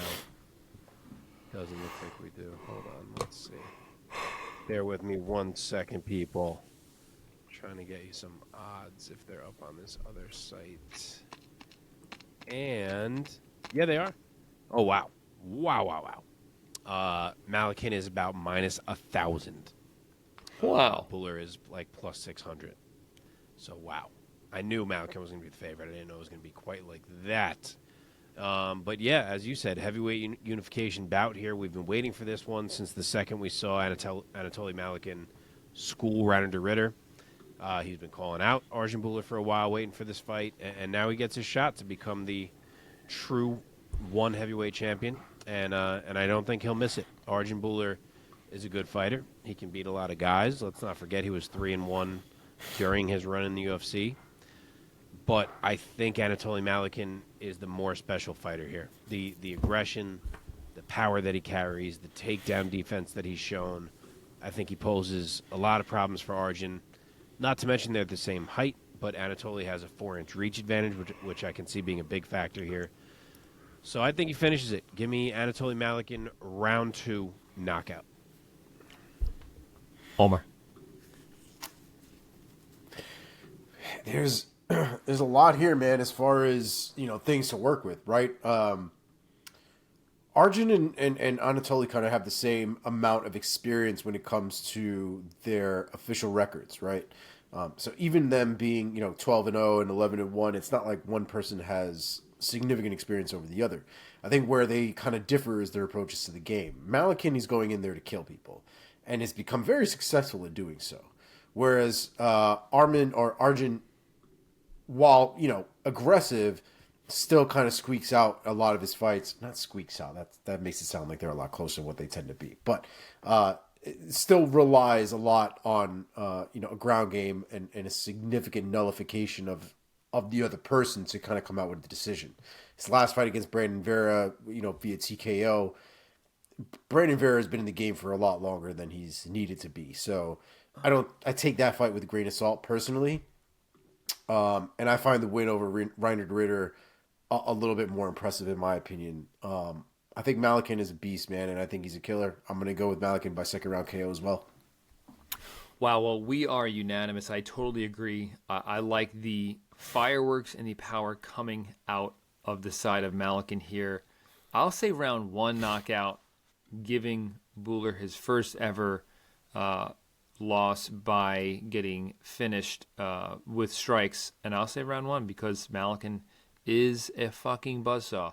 A little bit of a case of the irresistible force taking on the the immovable object. But I'm going to go with the power of Malykhin. So let's now move on, finally, to UFC Fight Night, Emmett versus Topuria, going down this Saturday, June 24th, at the VyStar Veterans Memorial Arena in Jacksonville, Florida. Or, as my grandmother would say, Florida. Okay. Before we talk about any, I think we're going to highlight 6 fights for you guys. But before we do, any other fights or fighters that you guys want to quickly just spotlight for our listeners and viewers? I'll definitely spotlight a couple. So the way we're doing this, we kind of picked and chose fights that we like. We're not doing the main card because this card is kind of laid out oddly. So it's our show, and we can do what the fuck we want. So we're going to do the 6 fights that we want to do here. But one that hurts my heart a little bit that we're not going to do is Tatsuro Taira fighting Clayton Rodriguez. You guys know I'm high on Taira. I'm also high on Clayton Rodriguez. He looked really good in his last fight. He's a bit of a buzzsaw. There is certainly the chance of him clipping Taira, so it's an interesting one. But I do think he also will probably leave some openings with that style that will lead to some grappling on the Taira end of things. I could see him getting a tap at some point, but that's a fun flyweight fight. And then I will also mention Matosh. I believe he says Matosh. I forget. Rebeski fighting Loik Radzhabov. That is a really solid lightweight fight. Both guys are only 1-0 in the UFC thus far, but Radzhabov obviously was established in the PFL. Rebeski came in with some hype. Big, scary dude, fights aggressively. That should be a quality lightweight fight on the undercard. Okay. Any other names, Omar? Not really. We're going to get into the ones that I'm really interested in. I knew Mark was going to say Tatsuro. I know that's his Adrian Yanez, It's quite that level. I like him. And I'll just say really quick, the two main card fights that we're not going to do, just for sake of trying to cut this down, we're not going to do David Onama and Gabriel Santos. That should be a fun competitive fight, but we cut it here. And then Justin Tafa fighting the debuting gigantic Austin Lane. So we'll see if maybe Big Tree fall hard here if Justin Tafa can land another one or if Austin Lane can get it done. Do we know Austin Lane from something? Like, is he from something? Contender Series. I remember he fought. Oh, he fought Greg Hardy. Yeah. Is that who it was? Yeah. Yeah, he got knocked out by Greg Hardy the first time around. Yep. Okay. That's what it was. The name sounded familiar, but I couldn't place him. Okay, let us begin. In the women's strawweight division, Tabatha Ricci, Baby Shark, taking on Gillian Robertson. Omar, why don't you go first? It's a really good fight, man, and a really difficult fight. I feel like continuously given Gillian Robertson the short end of the stick, and I don't think I've been giving her the credit that she has earned, as far as I'm concerned. She's a scrapper. she's definitely a finisher when she finds her opportunities, and I think in most of her recent performances, she's been trying to make a lot more of those opportunities happen as opposed to waiting for them to happen. And she lost to JJ Aldrich recently, which, is not great, I guess, frankly. But her wins are great, and the performances that she has in her wins are great. So I even take the decision loss that she had against JJ Aldrich with a grain of salt, and I look at a lot of her other performances and really take a lot from them. So I don't think I'm gonna doubt her this time. I think I'm gonna give her the respect, like I said, that I think that she's earned at this point. So I'm gonna go with Gillian Robertson here by submission, second round. Mark. Okay, so very close odds. Tabatha Ricci is the slight favorite at -130. Gillian Robertson is barely even an underdog at +105. Robertson is 4 inches taller and will have a 1-inch reach advantage. I think this is a really interesting fight. Ricci has looked fantastic in the UFC thus far, but Gillian Robertson is one hell of a friggin' grappler. And again, as I've said, I'm very intrigued by her chances at 115. I like this move down. She looked good in her first fight at this weight. And I think I'm leaning her way here. It may not be pretty. Ricci's certainly the faster fighter. She'll probably be the cleaner striker. But we've seen Robertson in there with a much higher level of competition as a whole. So I'm finding it a little bit easier to trust her. And on top of that, Ricci's not a finisher. So Gillian, she could tap you, but I don't think Gillian Robertson's getting tapped. So with that said, Gillian Robertson's going to have a whole 15 here to be in there and have her chances. And I'm going to say that in 2 of these rounds, she can just find a way to get inside and drag this thing down. And when she's on top of you, it's tough to get her off. So I could see her get a finish as well. Both girls are certainly capable of finding a sub here, but I'll say it ends up that Gillian Robertson just kind of does some damage from top and wins 2 of these rounds, 29-28. I think this is Ricci's toughest fight since Manon Fior. Yeah, I agree. Yep. Oh wow, I forgot that she fought Fior. What a tough fight for her. That was her debut. Fior is so much bigger than her. My God. Yeah. That being said,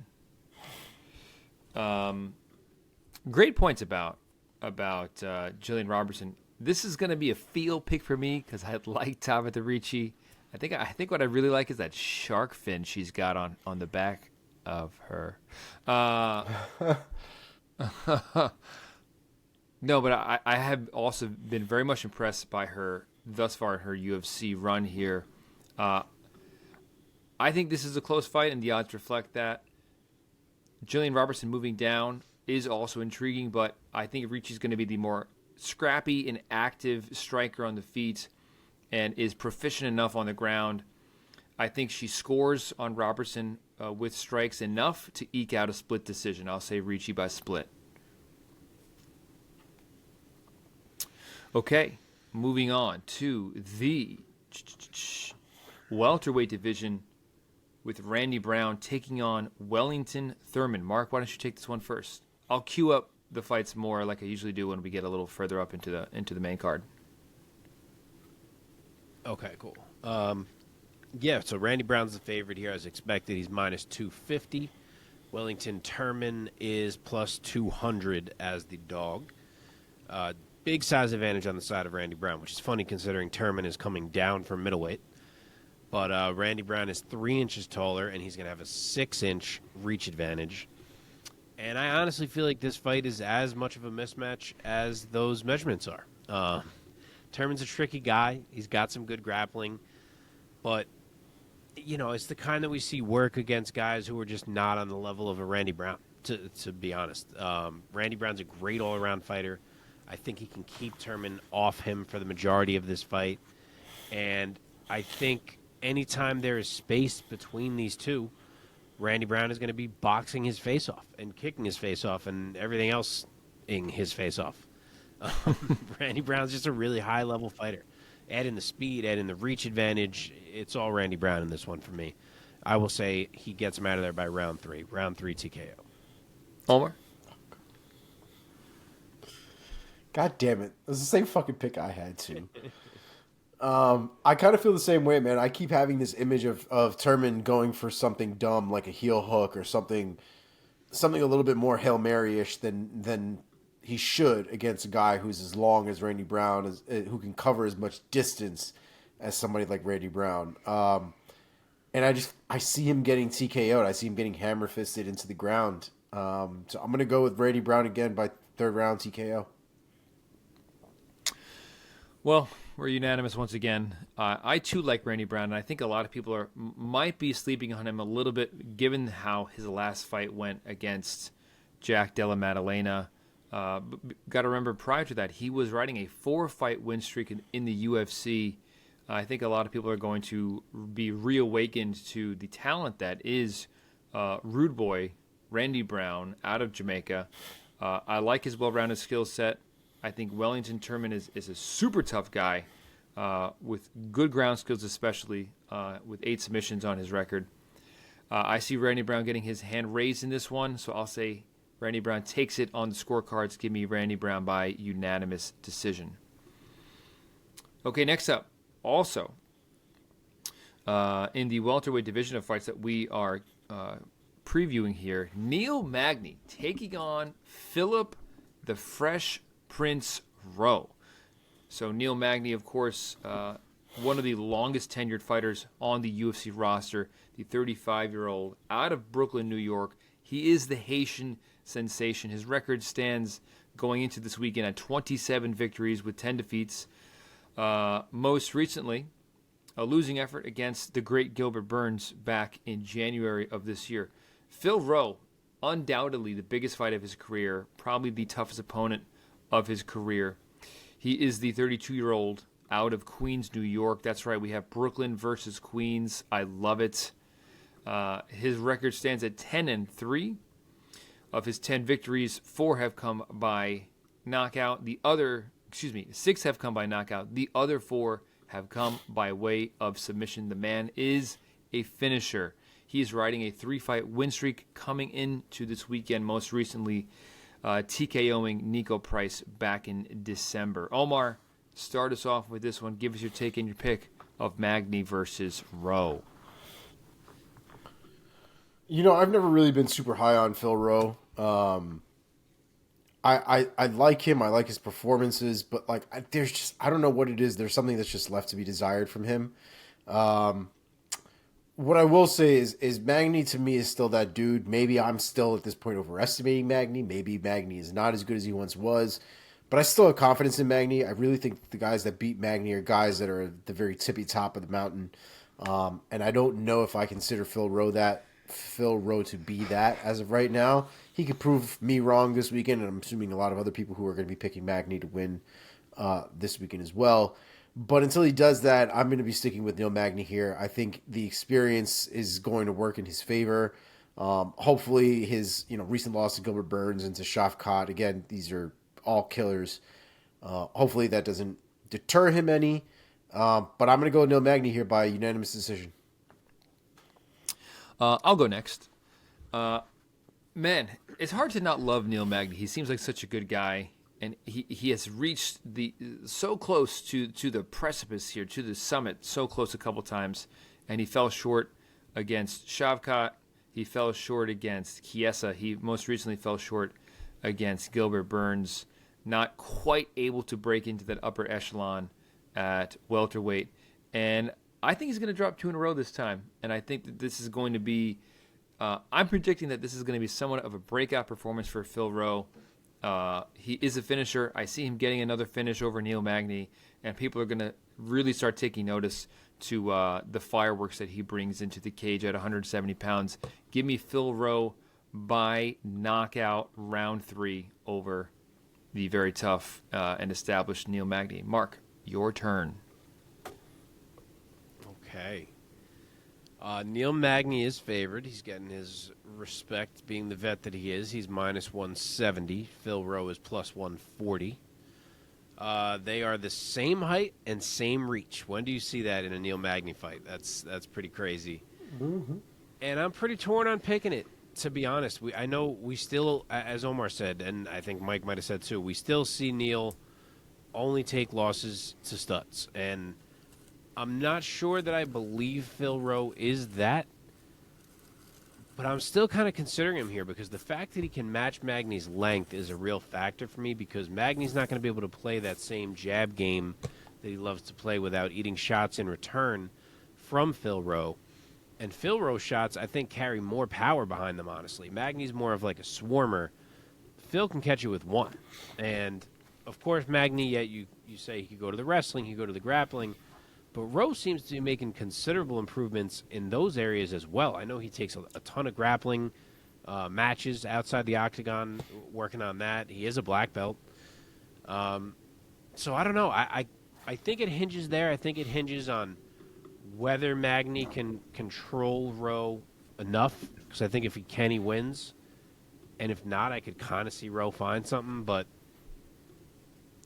I guess I'm going to say Magny can still grind enough to take this. I also have never been super sold on Phil Rowe. I think he's interesting in this particular matchup. But I'll say Magny can grind it out, 29-28. Okay, let us move on to the middleweight division, the opening bout on the main card of this fight night, going down between Brendan All-In Allen and Bruno Blindado Silva. Brendan Allen, the 27-year-old out of Milwaukee, Wisconsin. His record stands at 21-5 with 5 knockouts and 12 victories coming by way of tap-out. He's riding a 4-fight win streak coming in to this Saturday night. Most recently tapping out one Andre Muniz back in February of this year. He'll be standing across from the very tough and very formidable Bruno Silva, the 33-year-old out of Brazil. His record stands at 23-8, with 20 of his 23 wins coming by way of knockout. Most recently, he is also in the win column, most recently defeating Brad Tavares by TKO back in April of this year. Mark, would you like to lead us off? I would love to. Brendan Allen is the favorite. He's minus 190. Bruno Silva is the dog at plus 150. Allen is the slightly bigger man. He's 2 inches taller. He will have a 1-inch reach advantage. And you know where I'm going. I'm a Brendan Allen guy. I'm a Brendan Allen believer. I wanted him to get a bigger fight than this. I think originally this was supposed to be Jack, maybe, Hermanson, I think it was. Can't even remember, but it fell through.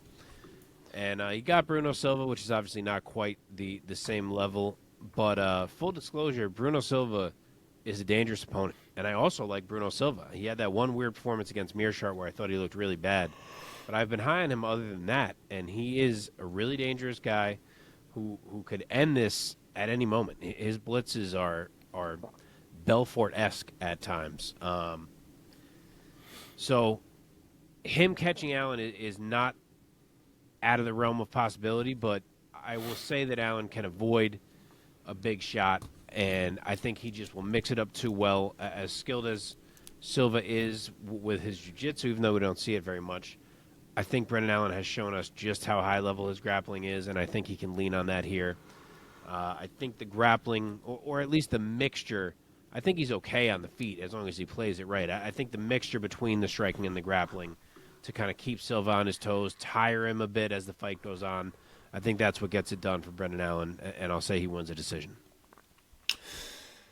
Yeah, it almost feels like, no disrespect to Bruno Silva, but defeating a guy like an Andre Muniz, who was like a real up-and-coming savage at 185 pounds, I totally agree. I would have wanted Brendan Allen to take a bigger leap up in competition. Again, not trying to disrespect Bruno Silva, because the guy is dangerous, and he's another one who I think with the back-to-back losses to the former champ, Alex Pereira, and then GM3, getting finished by GM3, who also is a submission wizard, it made people forget that he was riding like a 6 or 7 fight win streak going into that Pereira fight. By the way, also worth noting, he was one of Alex Pereira's toughest fights. He held his own against Pereira. Yep. For all 3 rounds, and he lost on scorecards. And then he comes back, and he looks good against Tavares, but I think he's still shaking off a little bit of that residue of back-to-back losses. That being said, now that I've built him up a little bit, I also am going to be taking Brendan Allen. I think it's a style mismatch in favor of Brendan Allen. Bruno Silva has been submitted 6 times in his career, and that just so happens to be Brendan Allen's forte. Give me Brendan Allen. I'm going to say he's going to find that submission. I'll say second round submission win for Brendan Allen. Omar, your turn. You're muted. Yeah, you said it better than I did, man. That's really the main story for me at this point. Is Bruno Silva's got 6 submission losses. Brendan Allen's got 12 submission wins. I think it'd be stupid for us not to think that Brendan Allen is going to somehow try to find his way to the ground. And I would be dumb to think that Bruno Silva, with 6 submission losses, can somehow survive against a man who spends a career submitting people. So I'm also going to take Brendan Allen by second round submission. Okay, let's hop up to the co-main event of this UFC Fight Night. Going down in the women's flyweight division between Amanda Ribas and Macy the Future Barber. Hold on one second. I forgot to cue this up for myself here. Pause. Terrible. Okay, Amanda Ribas, the 29-year-old out of Brazil. Her record stands at 11-3 with 2 knockout victories and 4 submission victories added to that, coming off of a win back in March over Viviane Araújo. She will be standing across from Macy the Future Barber, the 25-year-old out of Greeley, Colorado. Her record stands at 12-2. So very, very similar records right there. 5 knockouts, 2 subs. She has never herself been finished in any way, shape, or fashion. Riding a 4-fight win streak coming into this weekend, most recently defeating Andrea Lee by split decision back in March. Omar, take it. Andrea, I always say Andrea because I had a cousin. I had a cousin named Andrea. It's Andrea Lee. Yeah, I had a great... I really enjoyed that this fight is being made. I like Amanda Ribas. I do like her a lot. But I just think that Macy Barber is kind of in a groove right now. There's a couple fights that might be a little sketchy as far as whether she won them or not. But she did eke them out. She's got 4 wins in a row right now. I think this is another one of those fights that I wouldn't be surprised if she can eke out as well. She's got a good ground game. Her hands are, always getting better. But I never really know where her hands are at, really, especially in comparison to somebody else. And Amanda Ribas likes to crack. But I'm going to go with Macy Barber here. Like I said, I think she's just a little bit more well-rounded. I think she's got a little bit more tools to lean on. And she's got the good momentum at this point. But I think that there is going to be a competitiveness to this fight. So I'm going to go with Macy Barber by split decision. Mark.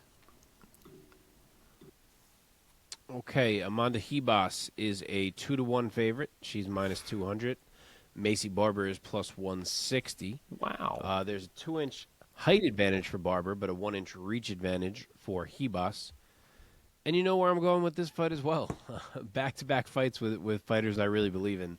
And in this case, it's Amanda Ribas. Barber finds ways to win fights. She presses forward. She's strong. She carries power. She's improved her clinch game a lot. But Amanda Ribas is just on a different level technique-wise everywhere, in my opinion, and specifically on the mat. Now, again, the strength of Barber I do think could make things interesting, but I don't think her jits is on the level of Amanda Ribas, and Ribas is continually underrated for how dangerous she is on the feet, in my opinion. I feel like she's getting better and better every fight. She's really landing hard, hurting girls at this point. I think she's just too good. I think she's too well-rounded. I think mostly it's the grappling that guides her here. I don't know if I think she finds a sub, but she certainly will be threatening them, add in some ground and pound, some control. I think it's an Amanda Ribas UD victory. I, too, will make the boring pick here. I totally agree. I'm taking Ribas by UD. Barber's never been finished. I think she's a little going to be that extra size that she's going to bring in at flyweight and being a little bit taller than Ribas. I don't think Ribas is going to find a submission finish on Barber. I certainly don't see her finishing her with strikes. I think Barber's going to hold her own a lot throughout this fight, but I think Ribas is going to outpoint her and outshine her and outclass her. Give me Ribas by UD in this one. Okay. It is main event time for UFC Fight Night. Emmett versus Topuria going down in the featherweight division between Josh Emmett and Ilia El Matador Topuria. Let's cue this up real quick. Josh Emmett, the 38-year-old, fighting out of Sacramento, California. He is 18-3 as a professional with 6 knockouts. Of his 18 victories, 6 have come by way of knockout, but don't let that 33% knockout rate fool you. The man is a knockout threat through and through. Most recently, trying to get back in the win column after losing to a submission triangle choke to Yair Rodriguez, which was, I believe, for the interim belt back in February. He will be standing across from the rising featherweight phenom, Ilia Topuria, the 26-year-old out of Spain, undefeated as a pro, 13-0. Of his 13 wins, only one of them has gone to the scorecards.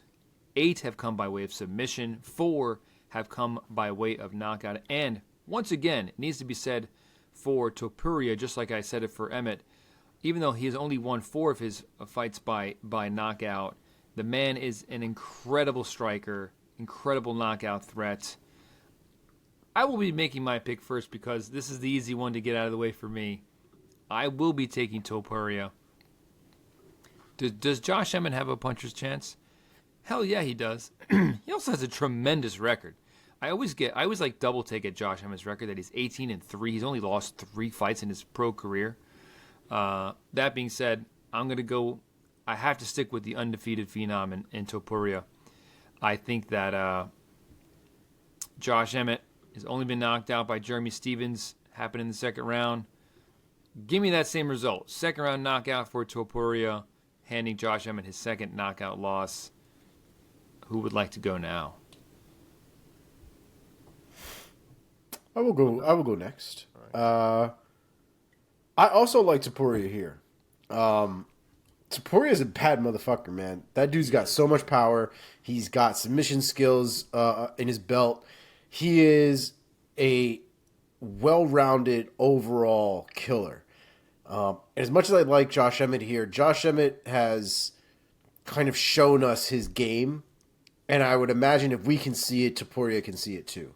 And I don't think that there's anything that Josh Emmett presents in his game, whether it's the heavy hooks, whether it's the occasional takedown when he sees the opportunity every now and again. I don't think any of that is going to make Topuria not follow the game plan. And I think the game plan for Topuria is to cause as much damage on Josh Emmett as humanly possible. And I think what we saw from Yair Rodriguez's fight is that Josh Emmett is a very hittable human being. And I think if there's enough technique behind the person's approach, I think Josh Emmett can get overwhelmed with that approach. And I think that's what's going to happen with Topuria. I just think Topuria's got a lot more power behind it, and I think he can end up finishing it where Yair Rodriguez relied on a submission after literally beating the shit out of that kid for a few rounds. So I'm going to go with Topuria here. I'm also going to go with second round TKO. Mark? All right, so you guys are pretty in line with the betting odds. Topuria is minus 350. Josh Emmett is plus 275. It's a 1-inch height advantage for Topuria, 1-inch reach advantage for Emmett. Look, I'm in the same place. You really cannot convince me to consider picking Josh Emmett here. And, like, have we seen Ilia Topuria get caught with a big one and get rattled before? Yes, we have. Remember Jai Herbert. So it's not impossible for a Josh Emmett nuke to land, but the odds on that are just too low for me to think about taking him here. I really think Ilia Topuria is the superior fighter to Josh Emmett, and I think he will show that. I've never really been fully on board the Josh Emmett hype train. I didn't think he'd do well against Yair, and he did not. And I think this is a really tough ask as well. I think that Ilia can get ahead with the striking, with his combinations, in contrast to what Josh does, which is more about the single shot that I think Topuria can mostly see coming for the most part. I think he can get it to the ground, even though I do respect Josh's wrestling. And I think Topuria's grappling is still underrated at this point. And I'm going to say that's how he gets Josh Emmett out of there. Wow. Maybe it's even a club and sub type scenario, but I think it's Totally. some type of sudden submission ending things in favor of Ilia Topuria. I'll say it goes a little bit late. I will say round 4 sub. Wow. And I just want to point out, too, that the Jai Herbert fight where we saw Ilia Topuria take the most, I would argue the most damage, I think, in his UFC career. Definitely the most damage I think I've seen him take at all. That fight was at lightweight, right? He fought a man that was Against a super long dude. Yeah. 100%. 100%. I mean, that dude was towering over him as far as height was concerned. And I think that first round, he ate a lot of shit because he wasn't used to that range. He wasn't used to that size. And I think it worked out the way that it worked out. He came out in the second round and absolutely demolished Jai Herbert. But my point with saying that is, just for context, the person he had the most trouble with had a significant size advantage against him, and he still laid him the fuck out. So Josh Emmett, who is also just as short as stocky pretty much as Ilia Topuria, actually he's shorter than Ilia Topuria. So Yep. I think Topuria eats, man. I think he's going to have a whole feast on Saturday. Hell yeah, man. Yeah. He's fucking great, dude. Well, boys, hey, listen, I'm proud of us. We, fucking churned this shit out, and we're getting out of here not that late. With technical difficulties and everything. Let's fucking go. Bro, tonight was your night of Good the job, technical boss. difficulties. Yeah, you froze so many times. Oh, I saw that. Yeah. Hopefully you're good. Yeah. I think I know All right, exactly boys. why that happened. I'm but- starting to fucking talk casually. I forgot we're still recording. Let's close this baby out. Do we got any trivia? Did we trivias? No trivia. It's bedtime. Dad's going to bed. No trivia. I'm with it.